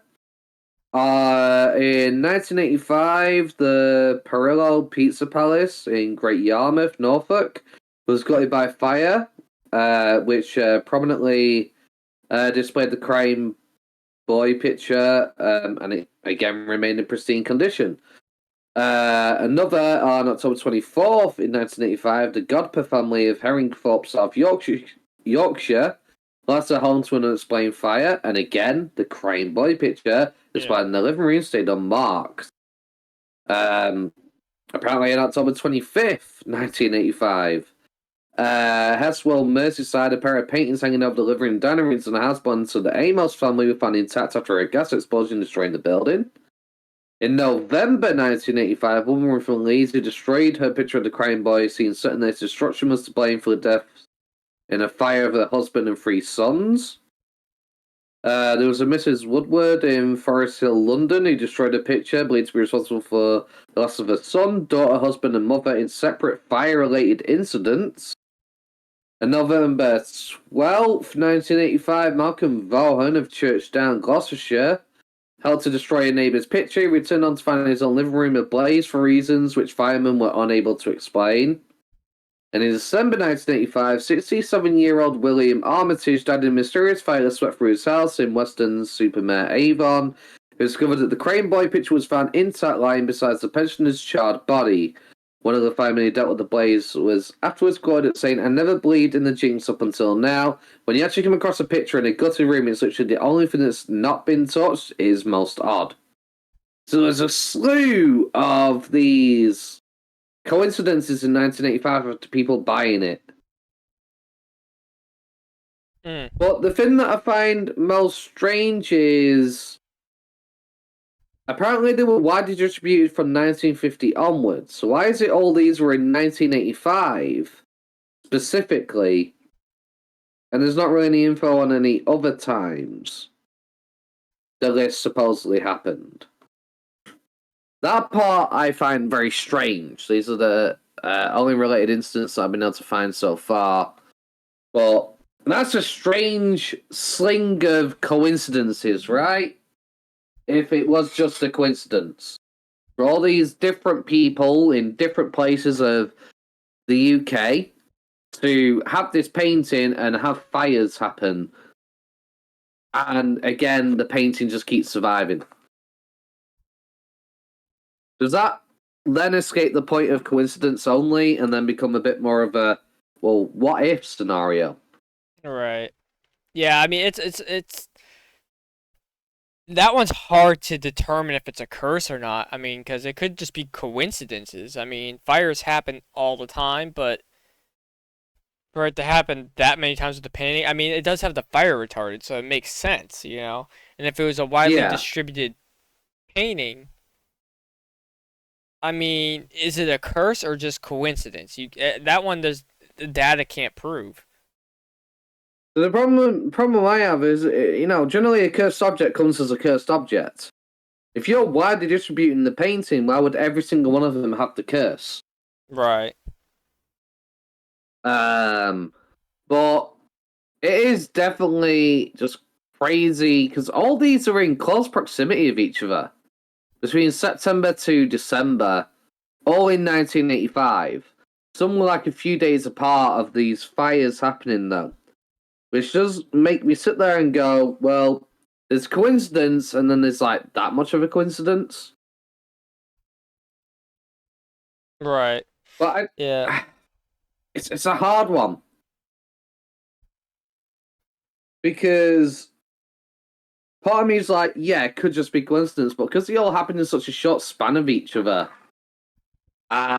um, my biggest issue is why is there no other dates? For instance, uh, why is it all 1985? Yeah, I'm not sure. like if that date has like any sort of specific significance or not. Like it's weird. Yeah. I'm It's just frankly struggling to strange. find. I'm just struggling to find other dates for it. Mm. But it,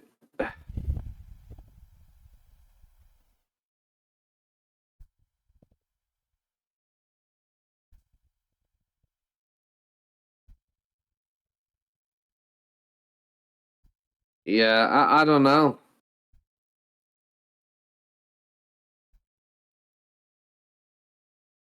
Yeah, I'm not really sure honestly. Owen's a if you want to, you guys can decide on that one. What you guys think? Yeah, I mean, it's definitely a very interesting one. Because part of me is like, well, yeah, it could actually be cursed. If that many fires happen, definitely. When it's like, well, why can I not find any other dates? And why is it all 1985? I mean, this is 4 years after he died. So it can't just be, oh, he just died and then suddenly it all started happening, you know? It's like 4 year difference there. But then I'm also having trouble with the fact of, well, this is mass produced. Why is it every single one of them is cursed? If it was just the one painting, I could understand, but all these paintings being cursed? Like that multiple people? Is that somebody putting multiple curses on all these different objects? That's some. Right. What's the deal behind it? Yeah, Like I it I can't don't just be the know. painting, right? You Right. know. But because I don't have it much more There's not concrete enough. Yeah, there's not evidence, enough on it, I would say, to have concrete proof of it. right? Um, One but yeah, there's a couple more paintings, but I want to go over this real quick too because I know we're coming up on our break here. yeah, But I know the Terracotta Army was supposedly said to be cursed as well. Now, I don't believe this thing is cursed at all. I mean, there's thousands of people who visit this thing every year, right? yeah, Every year. Thousands upon thousands of people who visit this thing. right, But the back when it was first discovered, right? So the figures date back to about 200 BC or BCE, right? About 200 BCE. And it was buried supposedly around like it was buried anywhere from like 210 BCE to about 210 to 209 BCE is when it was supposedly buried, but they're dated back to the late 200s in right. BCE, and it was they were discovered by local farmers in 1974. Now these farmers have been on this land for about 2,000-ish years, I think is what it says. Um, and supposedly the curse from it um comes about from the fact of the discovery, and they said that it brings upon like how do how do I describe it? Like trying to think of how it was worded. I had it up earlier. I took down the page. I shouldn't have done that, but I did. Hmm. But basically it's said to bring like great strife upon whoever disturbs the tomb, right? The Right. necropolis, because it's a necropolis. That's what it is. To Yeah. memorialize the army of. I'm not even gonna pronounce it because I'm gonna butcher these Chinese names. I am horrible of it. Hmm. I think it's Hong, Huang, Hong. All right, I tried it. If I butchered it, I'm sorry. Wang. Um, yeah. Um, Yeah, I don't know. but yeah, Quincy Hong, Huang. Yeah. Anyways, it's supposed to bring about great strife if you disturb the necropolis, right? And the Hmm. second that these farmers discovered it, their whole village was destroyed, and it stood for like 2,000 years. This farming village, it got destroyed in place of a aircraft hangar. Basically, is what it is that they stored these Yeah. statues in. It's massive. They literally tore up this whole farming community to build this big giant monument and museum. The Chinese Right. government did it. So I mean, as far as a curse goes, it only caused great strife to them. To other people, I haven't found any evidence of it ever causing any other strife to anybody else. In fact, it made the Chinese government rich, very rich, Right. from the tourism brought in. Um, Interested. but yeah, so there's people who say it's cursed, but mainly just the farmers who discovered it, Right. because the only ones who got great strife and suffered from it were them. Right. Which I mean, I could understand them saying, "Yo, we're cursed for discovering it and disturbing it," but no one else is getting cursed for going there, you know. Hmm. So who knows? Who knows? Yeah. Quite a tough one. Yeah.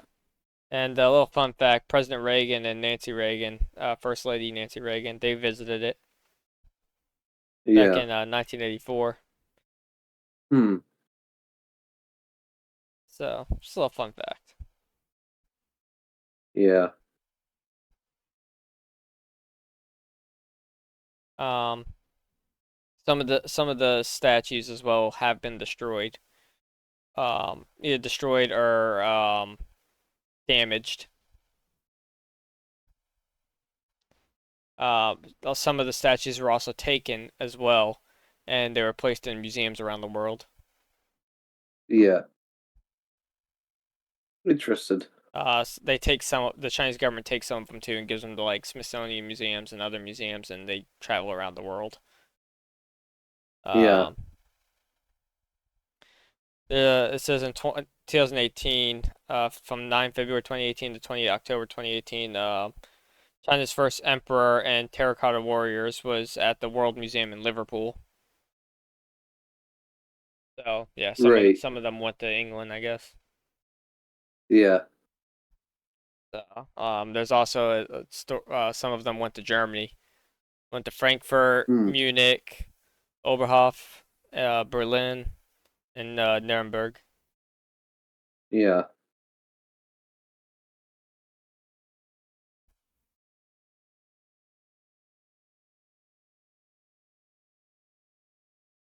But yeah, so just kind of wanted to go over that before we go on to our break. I mean, we got a little bit more time.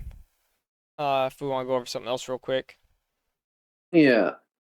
I mean, the thing is with cursed objects is if there is a curse, Hmm. let's say it's adorned in, say, a diamond or something, how do you destroy it?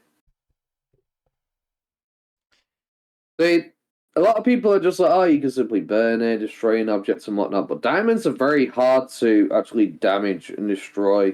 Hmm. And it makes me wonder, why is there not more cursed objects that people know about?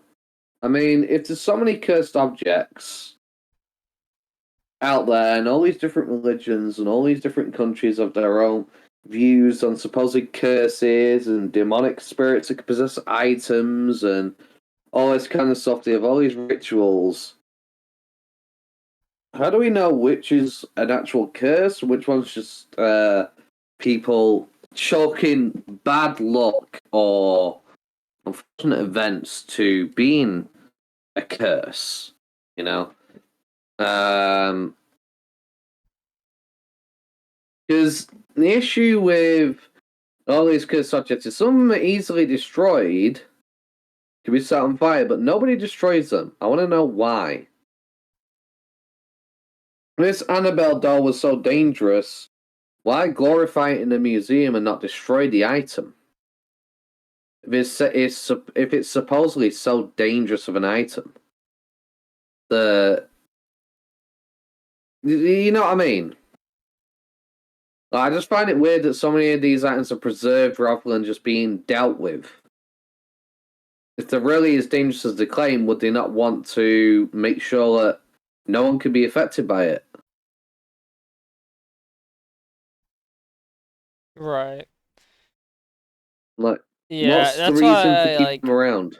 That's why, like, I don't think the diamonds are cursed on these lists, but who knows? Oh no. But I mean, supposedly some of these diamonds are yeah, actually inside the king and queen's crown. I don't see any curse happening to the bloody, the royal family. There's right, no curse happening to them.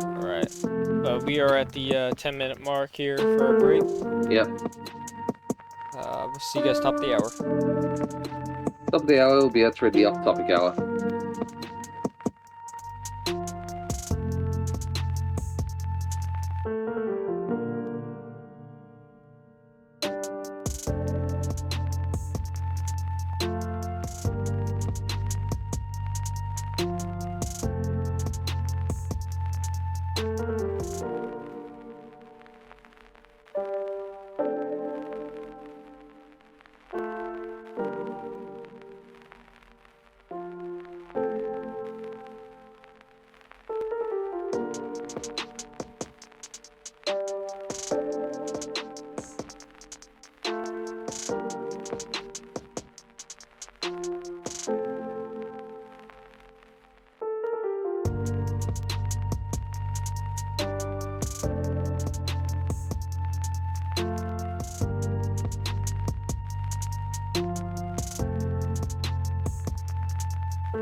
Hello, guys. We are back with the podcast, and we are discussing cursed objects currently. We've already gone over some cursed objects. We've gone over discussing curses and the difference between a curse and a possession. And we're now entering the off-topic hour. I'd like to remind everyone, we do go live every other Tuesday and Wednesday at 5 p.m. US time and 10 p.m. UK time. All podcasts will eventually be uploaded to YouTube shortly after, so don't forget to follow us on Twitch and subscribe on YouTube. And I'd also like to remind everyone we do have a Discord where you can join and discuss topics with us, share your experiences, and even participate in some of our discussions. And hopefully, you guys will join and we'll be able to have a conversation about many of these topics. And maybe you'll have some ideas for us to talk about, or you could discuss about different thoughts and feelings on some of the topics we discussed. We'd love to have you in there, so feel free to join our Discord. So, we've barely even scratched the surface on curses, so it's probably going to be a topic we return to in the future. But there is supposedly a very strange occurrence that I do want to talk about. Supposedly, there was a cursed phone number, which is very strange when you think about it. But essentially, people who've had the phone number 0888 a lot of people who've had this phone number have died in pretty intense ways. The first holder number was the Mobitel CEO Vladimir Grashnov. He died of cancer. in 2001. The number was then passed to a Bulgarian mob boss who was shot and killed by an assassin in 2003. After that, a number became a number of a businessman called Konstantin Jashliev, and he was fatally shot outside a restaurant in 2005. And, that doesn't necessarily sound strange. The CEO died of cancer, could just be coincidence, A mob boss being killed by an assassin, completely, not surprised. They're in the crime world, there's other crime, mob bosses and whatnot that probably have a, bone to pick. A businessman possibly being shot, could be money related. So that's not the strange part. But after that point, the number was suspended by the company and they would not release it out to anybody else, and they won't even tell people why.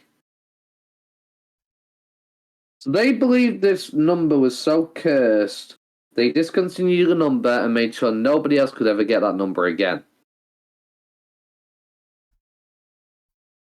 And it just makes me wonder about whether that's actually a curse or there's another meaning behind it. I'm all leaning towards another meaning behind it. But what if a phone number was actually cursed? Yeah, I've heard Could about that this a be while back possible? too. I'm not. Yeah, I don't know about that one. Yeah, I mean, it sounds more like a superstition than it does a curse, though. right, yeah. That's what I'm thinking, Yeah. for the most part. But definitely strange. Just to completely ban a number and never give it out ever again based off superstition alone. I mean, only 3 people died, right? That's not exactly a large number of people that died. And for 2 of them, I could easily, well, actually, all 3 of them, I could easily see reasons why they possibly died in the way they did. Rather than it being superstition, I could easily, draw an actual conclusion into possibly why that happened. A mob boss getting killed by somebody else in the crime world, assassin or whatever. I feel like that's pretty, that can't be anything to do with a curse, right? I can't just be superstition. I mean, that's just, Yeah. essentially they were killed over, being in the crime world. There's many people that want to be on top of the crime syndicates and all this kind of stuff and committing all these crimes and earning the most money and taking over others' territory. I feel like that's just normal in their kind of world. And obviously, a businessman being shot as well. Again, money. I could definitely see money being the reason. The person dying of cancer, I don't think you can really chalk that up to based on a number alone. So do you think there might have been another reason why they decided to ban it, or do you think it just might just be literal superstition? Hmm. Because they don't gain anything out of it. There's no benefit to get out of discontinuing the number, right? Not to make money off it. So there's not really any reason. I don't think superstition alone would be enough to discontinue a number you could give out to somebody.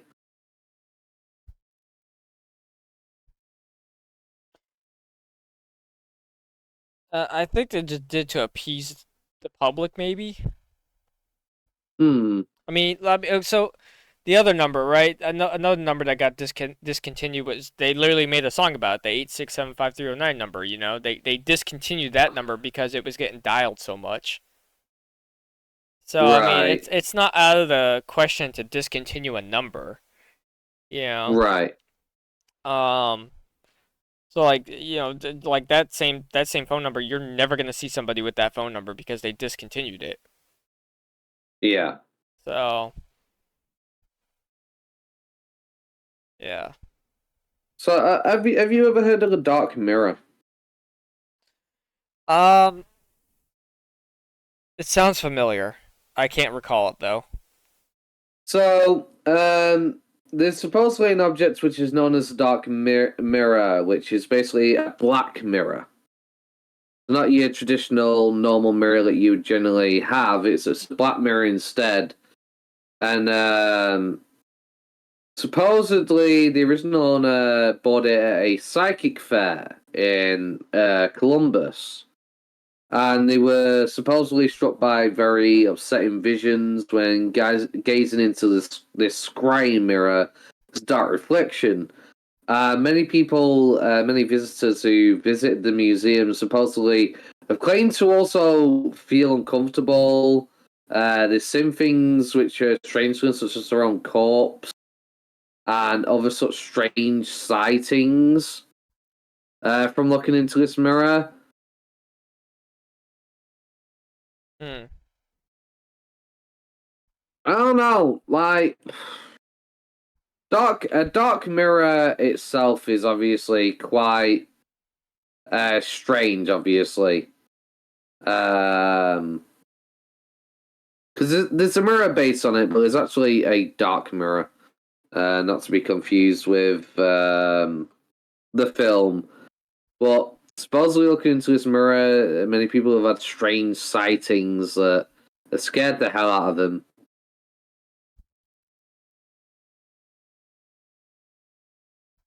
That's odd. But I suppose it's in a traveling museum. Huh. Supposedly, so this museum actually moves around. It's a traveling museum of the world famous paranormal and occult. So one thing I wanted to go over, it's not really objects, right? But like, Right. so there's been like other curses, supposedly, right? Now it may be just superstitions, right? Um, but like, so I'm from New England, right? So that's where I'm originally from. I was born in New Hampshire. Um, Yeah. but the Boston Red Sox, right? There's a baseball team out there in Massachusetts, right, in Boston, and they Yeah. were supposedly cursed from ever winning a World Series, right? Oh, fuck. Sorry, I almost swore there. I'm trying to think of who it was. I can't remember. I forgot who it was that it's Babe Ruth, right? They traded Babe Ruth, or they sold him over to the Yankees, right? His contract. Right. They sold him over to the Yankees, right? And since then, I guess he cursed the Red Sox to not win another World Series, right? It took 84 years for them to finally win a World Series after that. Right. I remember watching that game too because I'm not a big baseball fan. I'm really not, right? But I remember hearing about it, right? And I had to go back and watch it, and I was like, wow.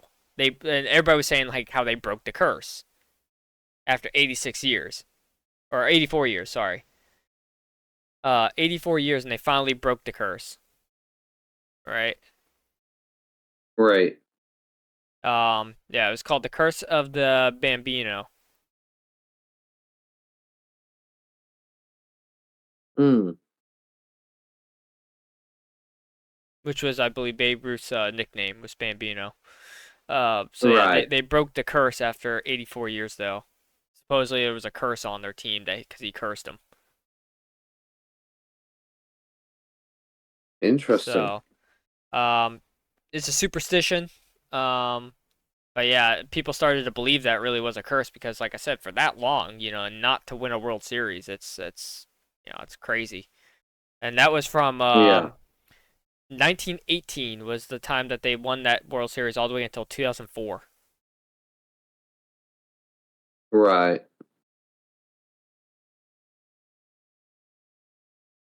So do you believe it's actually due to curse or just people just not being good enough? Look, as a New Englander, I say yeah, it's a curse. But as a logical person, I think it's just the teams weren't good. The teams weren't good. You know, good enough to win, I guess. Right. There's better teams, but I don't want to downplay my home team. So yeah, it was a curse. I mean, literally, they call Boston, Massachusetts, the city of champions because they have I believe it, if I remember correctly, they have more world champion or not world champions, but like they have more championship wins for their sports than any other city in the country. Right. Between football, basketball, baseball, and hockey, I believe it is, and maybe a couple others, but those are like the four major sports in the country is like American football, baseball, hockey, and basketball. Right, there's like the four big sports in America, and Boston, I believe, has more championships that they've won than any other city in the United States. I could be wrong on that. Someone can fact check me on that one, but I'm pretty sure they are because I mean Boston coined the term "City of Champions" because of that. Right. So I mean, again, I could be wrong. You guys can fact check me on that if you want. I'm not gonna claim to be right on that, but I think it'd be weird to coin yourself the City of Champions if it wasn't true. So Right. Uh, I'm not really a sports person, so I can't really right. comment. I don't know how good I mean, certain teams I mean, are and whatnot. so for baseball, right? I know for like I said, the Red Sox, they used to win a lot of World Series up until that curse, and then it wasn't until 2004 that they won their championship and they broke the curse. Um, Yeah. the quote unquote curse. The Boston Bruins, which is hockey. They were one of the original six. If you guys don't know, the NHL started with 6 teams. I'm a huge hockey fan. That's about the only sport I really actually watch. Um, Yeah. but they were one of the original six hockey teams for the NHL, and they're not number one as far as most champions won in the league, but they're up there as I think like number um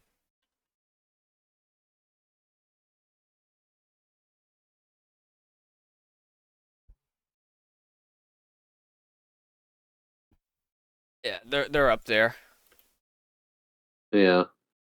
Um, Hold on. Number four. So yeah, they're the four. They won the fourth most amount with 76 Stanley Cup wins. Right. Which this is weird because it says Toronto Maple Leafs 72 and they're number two on the list, so that's kind of weird. Yeah. Maybe I'm just reading this wrong. Okay, no, sorry, wins. Here we go. That's their points or PS whatever playoff seasons. Sorry, that's what I was reading. So Boston Bruins are in fourth, tied for fourth and fifth with the Blackhawks, Chicago Blackhawks. They've won six apiece.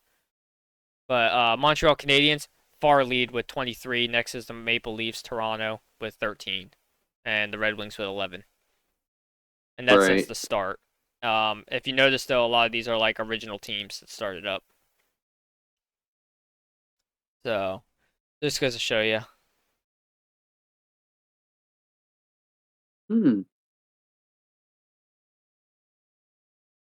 So what if somebody does win? Does that then debunk the curse? Well, I mean, the curse was only for the Red Sox for that. For the baseball team. And yeah, they won the because they were cursed never to win the World Championship or the what do they call it? The World Series. That's what they call their, which is kind of weird because it's only America that plays, but they call it the World Series, and they were cursed never to win a World Series ever again, and they won one after Yeah. that point. So supposedly they broke the curse. But then you got I'm not big on basketball. I don't watch a lot of basketball, so I don't know, but I do know the Celtics are or Celtics as some people call it. It's the Celtics. All right, going on there. I'm telling you that right now. It's called the Celtics. Celtics. Yeah, it's called the Celtics. Some people call it the Celtics, and they're wrong. You have a right to be wrong, but you're wrong. Um, but yeah, the Celtics have won a ton of championships themselves. I do know that. And they are a phenomenal basketball team from what I've heard. I Right. don't really watch them, but hey, go Celtics. And then everybody knows the New England Patriots because they're probably the most hated team in the NFL because of how many times they won with Tom Brady on the team.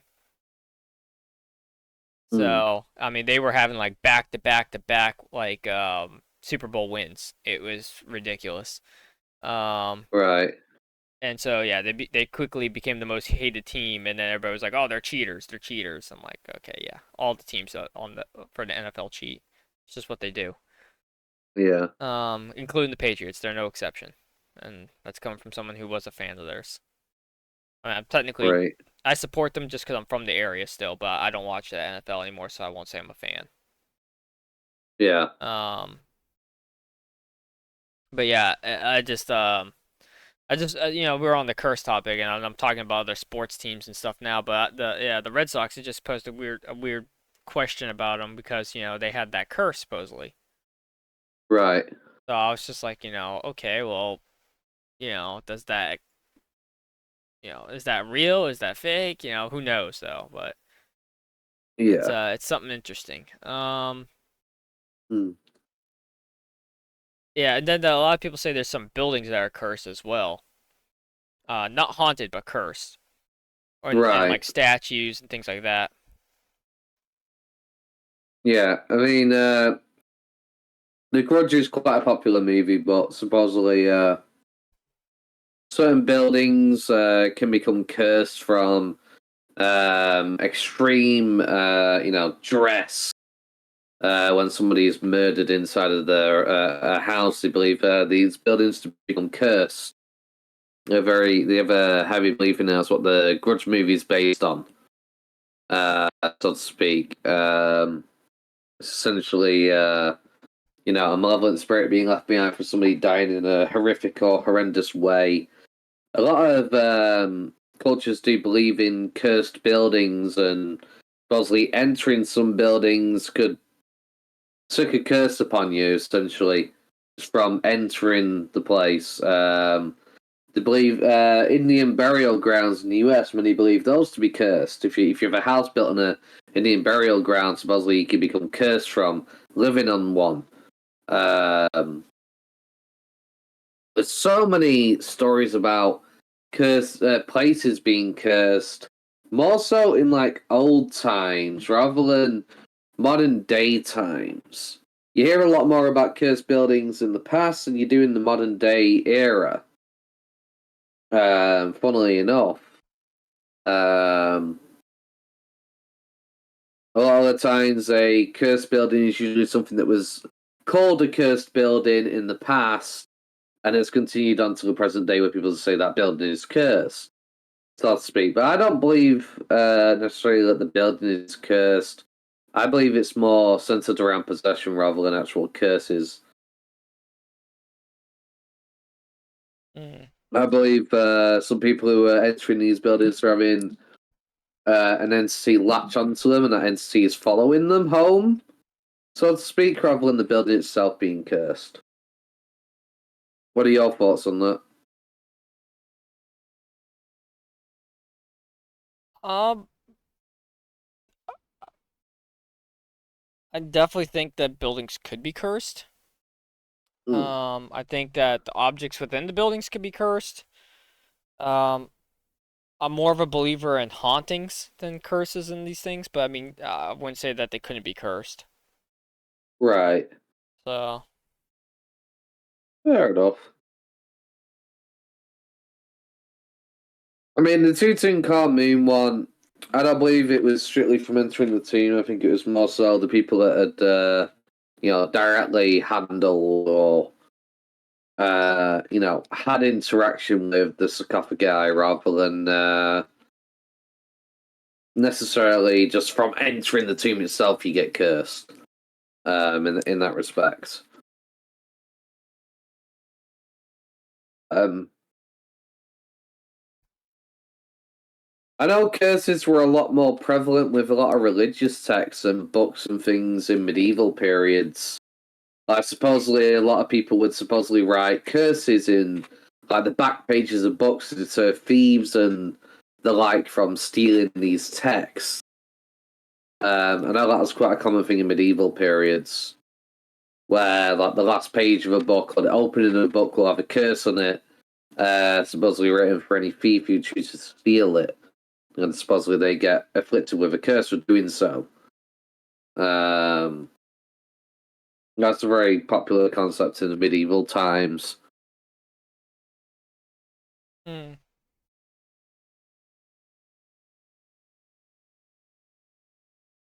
Pardon me.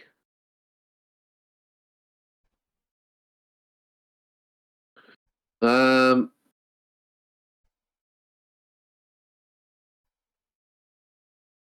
See, I think why is there no modern day objects being cursed?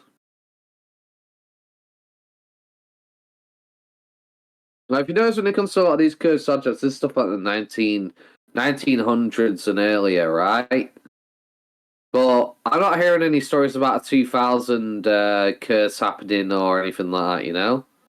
Where, you know, an object is being turned into a cursed object in the 2000s era. Pretty much all stories I hear about these cursed objects are from the past. Could that possibly be because we don't have the ability to curse objects anymore? We don't necessarily have the means anymore? Or do you think that could just simply just be, you know, people thinking they're cursing stuff, but actually not, because they, whether they believe or whatnot, they think they have the power to do so, but aren't actually capable of.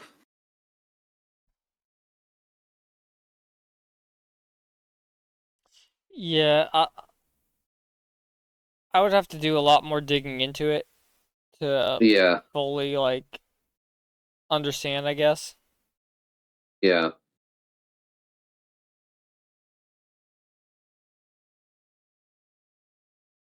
But yeah, I can't say either way for sure. yeah. I mean, honestly, I'd love to actually have a cursed object and actually burn it and see what happens. That's definitely something I'd like to see. See whether anything changes, whether I see anything possibly exit, you know. I mean, I'm not saying I can like, literally see spirits leaving it or anything like that, but you know, if it's a cursed object, goodness knows what you might see after destroying it, so to speak. Um, and Right. whether that would actually have an effect on the environment that these cursed objects are in, because from our understanding, you know, being near these cursed objects has an effect on you, and they tend to, you know, and affect those that are around them. But if you was to say destroy said cursed object to go back into that room where the object used to be, would it fully be gone? Would it linger? Would it take a while to go away? There's just so much information that just isn't known or there.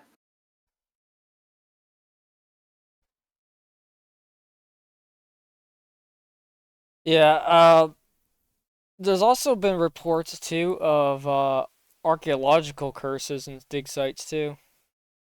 Right. So I mean that's something worth looking into as well.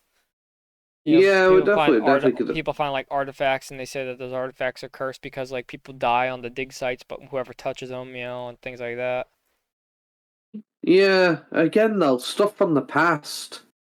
You see my issue. It's Right. always stuff from the past that always tend to be these cursed quote unquote objects, you know, quote unquote cursed objects. Hmm. Um, which again leads me to sort of think and believe that maybe, you know, nowadays we don't really see any modern day cursed objects that are being created because There was essentially we just don't one. have the means to do it There's one. What was it? because the tech's being lost.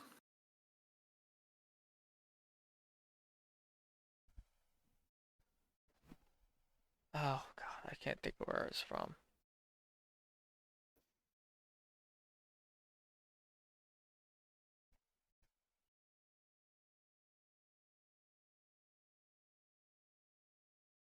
See if I can't just do a quick, simple search here. Right. Hmm.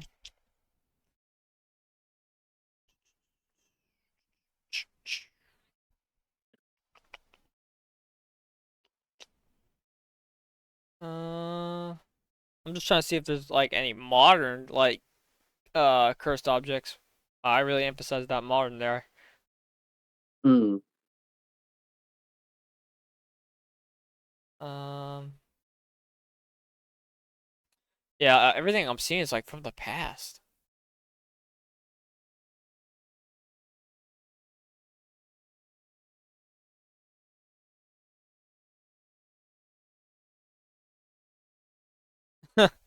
Sorry, the Annabelle doll thing. I'm just looking at the picture of it. There's a display that says warning: positively do not open. Yeah.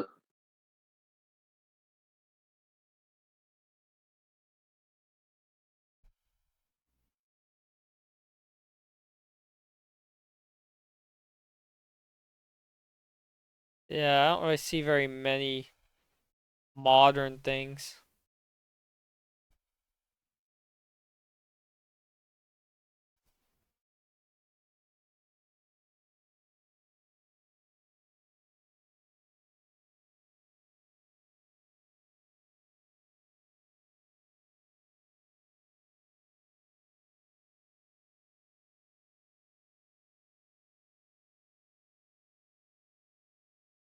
Yeah, everything on these lists are just old stuff. That's what I mean.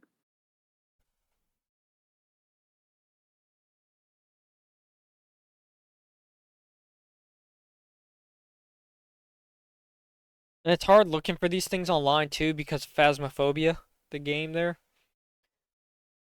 Oh yeah, Because like you do a search for cursed objects and it's like the first thing that pops up, and that to me right there just shows you how far back we're actually regressing as a society. That's what comes up in the search as an algorithm, right. right? Instead of like actual, you know, historical type things or artifacts or things that are actually cursed, it comes up with the game. Yeah. I mean, don't get me wrong, the game's great. I love the game, but that shouldn't be the first search when you look up cursed objects. Oh no.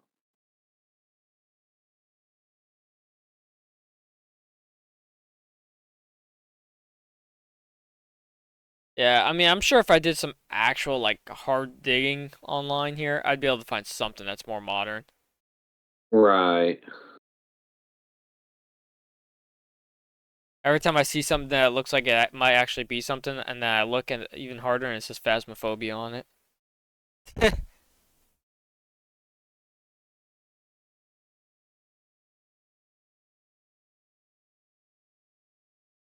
For all of you who are just tuning in, this is the off-topic hour, so it's just a lot of us being silent and just rambling on.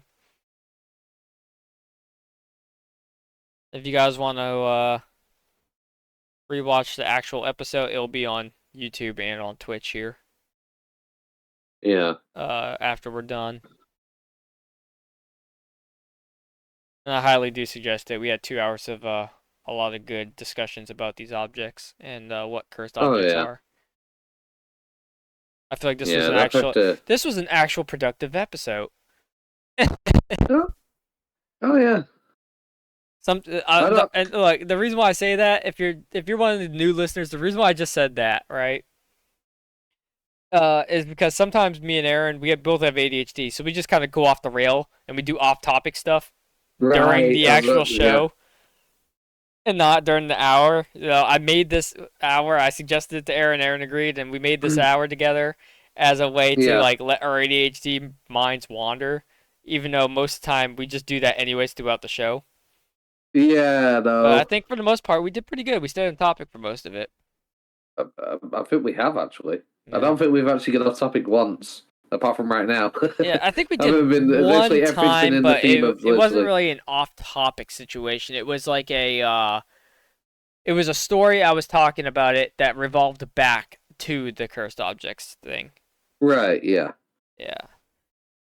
It wasn't me just like going rambling on about something else like I don't know, whatever, It was just I had Yeah.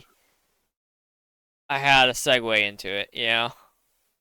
I mean, I've been looking into this Black Mirror thing a lot more. So, supposedly, people have seen themselves wink Oh, at themselves. They've seen each other. They've seen themselves aging in this Black Mirror. And supposedly, it's known as a scrying mirror. So, not necessarily a cursed object. all right.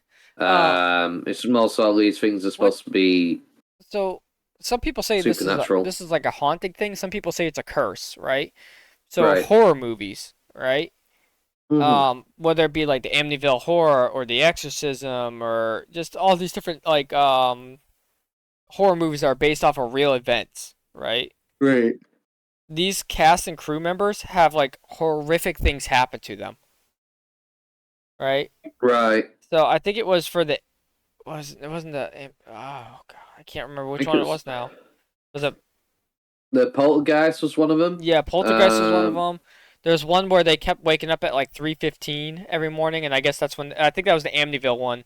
and they kept waking up at 3:15. These like five cast members, and that was the time of the murders in the house. Right. So yeah, it just kind of freaked them out while they're doing it. That they all kept Oh waking up yeah. at that time, and they said it wasn't Yeah. anything more than that. They just woke up, you know. Right. But for So some, I need to wake up at the same time on that same time. Kind of a bit strange.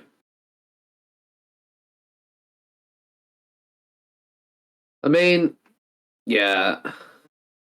Supposedly, a lot of people that have been working on. See, I'm not. I am very skeptic when it comes to that because it could just be stuff to sell the movie. It's like a telltale to get people into more the horror of it. You know, like, oh my god, yeah, let's happen to them. Oh my god, you know, bit of drama to spread around the movie, which gets people talking about it and discussing it, and leads to sales, so to speak. I don't believe that a lot of this stuff in a lot of these horror movies they're right, making are actually happening that they claim. But I might be wrong. Maybe this did happen to many of them recording some of these horror movies and whatnot based on these real events. But I feel like it might just be a hoax. So, like a way of marketing in a way without officially marketing the movie, just to get people discussing, like, oh yeah, you know, apparently this and whatnot, you know, and people, oh yeah, really, and they'll go look it up and they'll be inclined to see the movie that supposedly happened. I feel like it might just be clever marketing and PR. Most of them, rather than actual factual things happening. Well, again, I literally could be very wrong, you know, yeah, because I'm not calling anybody a liar, but you know, both sides of the coin, it could be true, but it could not be true, and that'd be the reason why. So it's not necessarily that I'm saying the lying; it's just more so I'm a bit skeptical. Cause it's like, well, how do I know they're not just saying that to try and sell the movie? You know, I mean, at the end of the day, a lot of these people are very money focused. You know, they make movies to make money. So what better way to get people talking about it than right, say these paranormal events happen while filming it? That'd be a clever move.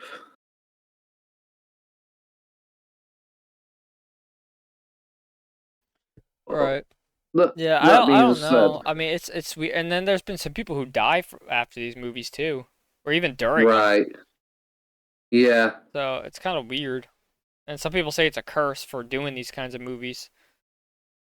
right. But then who would be cursing them though? That's the thing. Like, I guess I don't know if maybe it's just like a haunting type thing, or if it's like the dead that's cursing them for doing it. You know, Hmm. for bringing like light to, or trying to bring like revitalizing what happened. You know, that's what some people Yeah. believe. Yeah.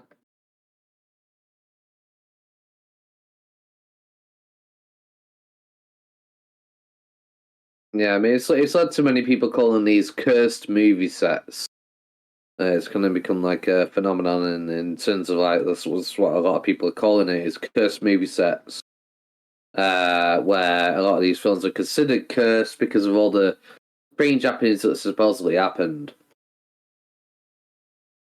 I mean, I definitely want to. I definitely wouldn't mind seeing for myself, you know, an actual, you know, well haunted place, seeing what happens, and you know, kind of getting a bit of a first hand perspective rather than just hearing it from another person, you know. Right. Because then I could sit there, you know, and there's going to be people that are like me right now being skeptical on what I might say. But at least I'll know myself that I'm definitely, you know, this definitely happened to me, so I know this is real. Or this didn't happen to me, so I know this is definitely not real. You know, I'll have confirmation, so to speak, in regards to some of these cursed objects or, haunted places with these paranormal haunts that can happen and things of that nature. Right. That's the only real way you can debunk any of this, right? You have to go through it yourself. There's too many people that are looking for like 5 minutes of fame and claiming stuff, putting up hoaxes, Yeah. telling stories to try and make just get some attention. There's just too much misinformation out there in terms of just information on anything paranormal or cursed. And that's what makes it so hard to actually determine stuff is true or false. I mean, how can I really know and determine whether something's true or not unless I go for it myself? That's why I believe in the paranormal, because I've had paranormal experiences. But I want to go to some of these so called haunted places, see whether those places are actually quote unquote haunted, you know? So whether there's some truth to it, or whether it's a clever PR stunt to get people to spend money and go on this ghost tour or something along those lines, you know? And at least if I went there, I'd go within a sound mind. I wouldn't be looking for stuff to happen. I'd be looking to disprove it. But if something happens to me and there's no way I can disprove it, I know for sure, right? Mhm. Yeah, Yeah. I'd love to go. I'd love to go to some haunted places here in the UK, but I don't have any friends who would go and take it seriously. I have the type of friends who would go with you and piss about and be like, "Oh, someone touched me," trying to spook everybody. You know, so I couldn't really trust going with anybody I know here in the UK. I'd definitely love to go to some haunted places and see for myself.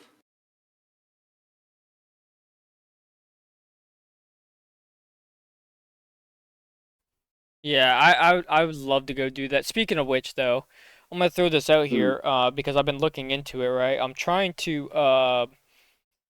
go on another, if you want to call it a ghost hunt, but a paranormal investigation here, and Hmm. I'm gonna see if I'm able to film some of it and then maybe post it to the YouTube channel.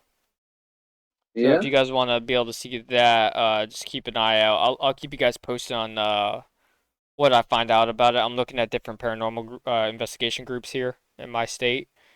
So Right. if they're cool with it and I get to go on with them on this investigations, and if they're cool with me recording it, I'm gonna go ahead and see if I can post it on my YouTube. On our, Yeah. well, not my YouTube, our YouTube, and I'll make a separate playlist so that way if you guys want to check that out, then you guys can go ahead and watch that as well. Yeah. That way you guys can kind of be along the ride with that and see what goes on in a paranormal investigation.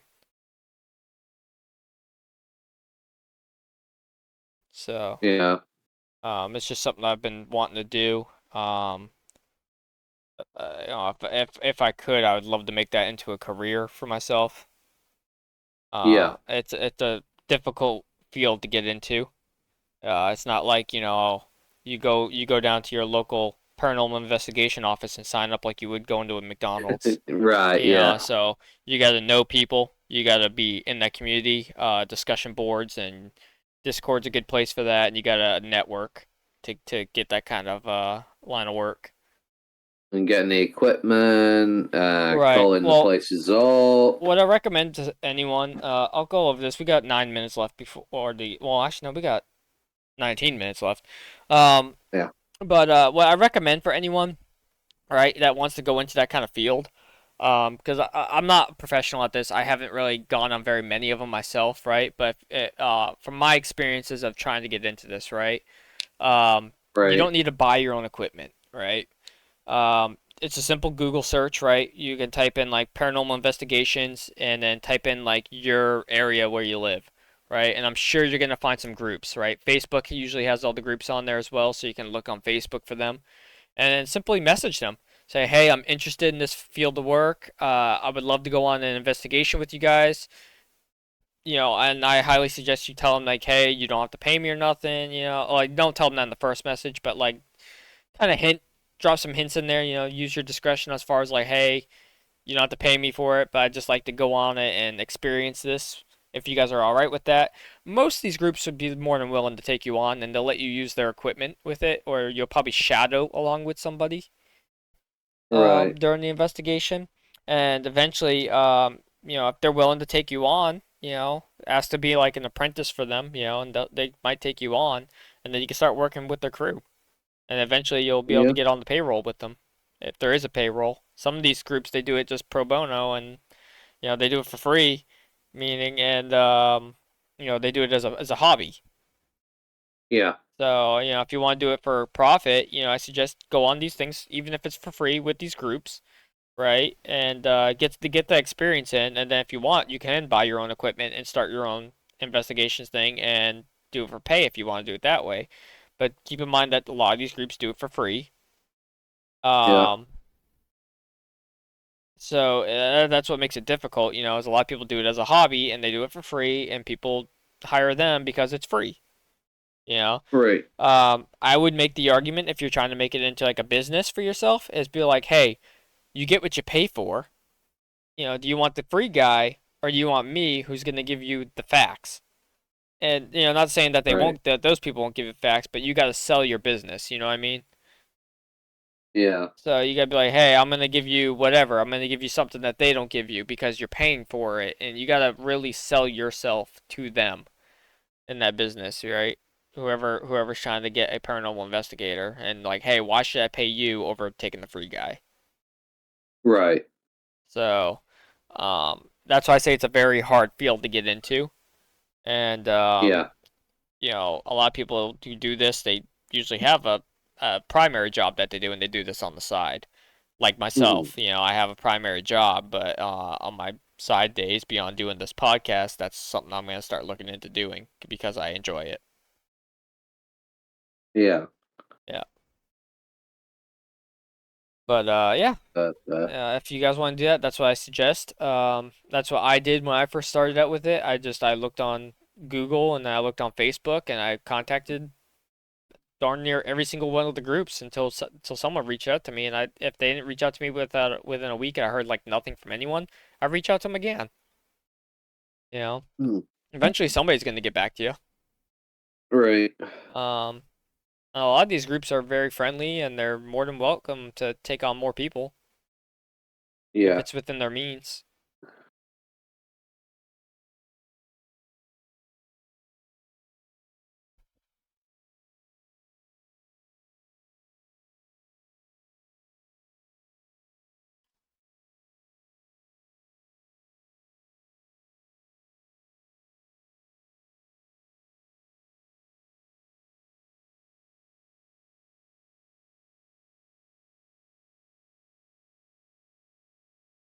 Mm. Yeah. Sorry, I'm going a bit quiet. I'm getting a bit tired, guys. Yeah. Almost 1 in the morning. All right. Um. Yeah, we can go ahead and end here then. Yeah. Yeah. I really do that, Dick. So I need some sleep in my system. Me, honestly. Okay. Well, Um. yeah, we'll go ahead and end here. I don't have a topic for next week. Right now, I'm trying to think, and I might actually hit up one of our former topics. So I'm thinking about doing Right. that. If you guys are interested in that, let me know in the either in the chat here, or you guys can let me know on YouTube, or you can email us. Our email is also in our bio. So just let me know what you guys want to hear. Um, if you guys want to hear any of the past topics or a new topic or whatever, let us know what you want to hear as far as a discussion, anything on the phenomenons or paranormal or anything Yeah. like that. But I'll be posting something on the Discord and probably on YouTube here within the coming week, maybe sometime during this weekend, about Yeah. what the next topic's going to be on Wednesday. Yeah. So Yeah. until then, I will see you guys all on Yeah. Wednesday. Have 5 p.m. Yeah. Eastern, 10 Thank you p.m. everyone for UK. tuning in. We'll be back next week on Wednesday. Yeah. Bye for now. Yep. Have a good one, everybody.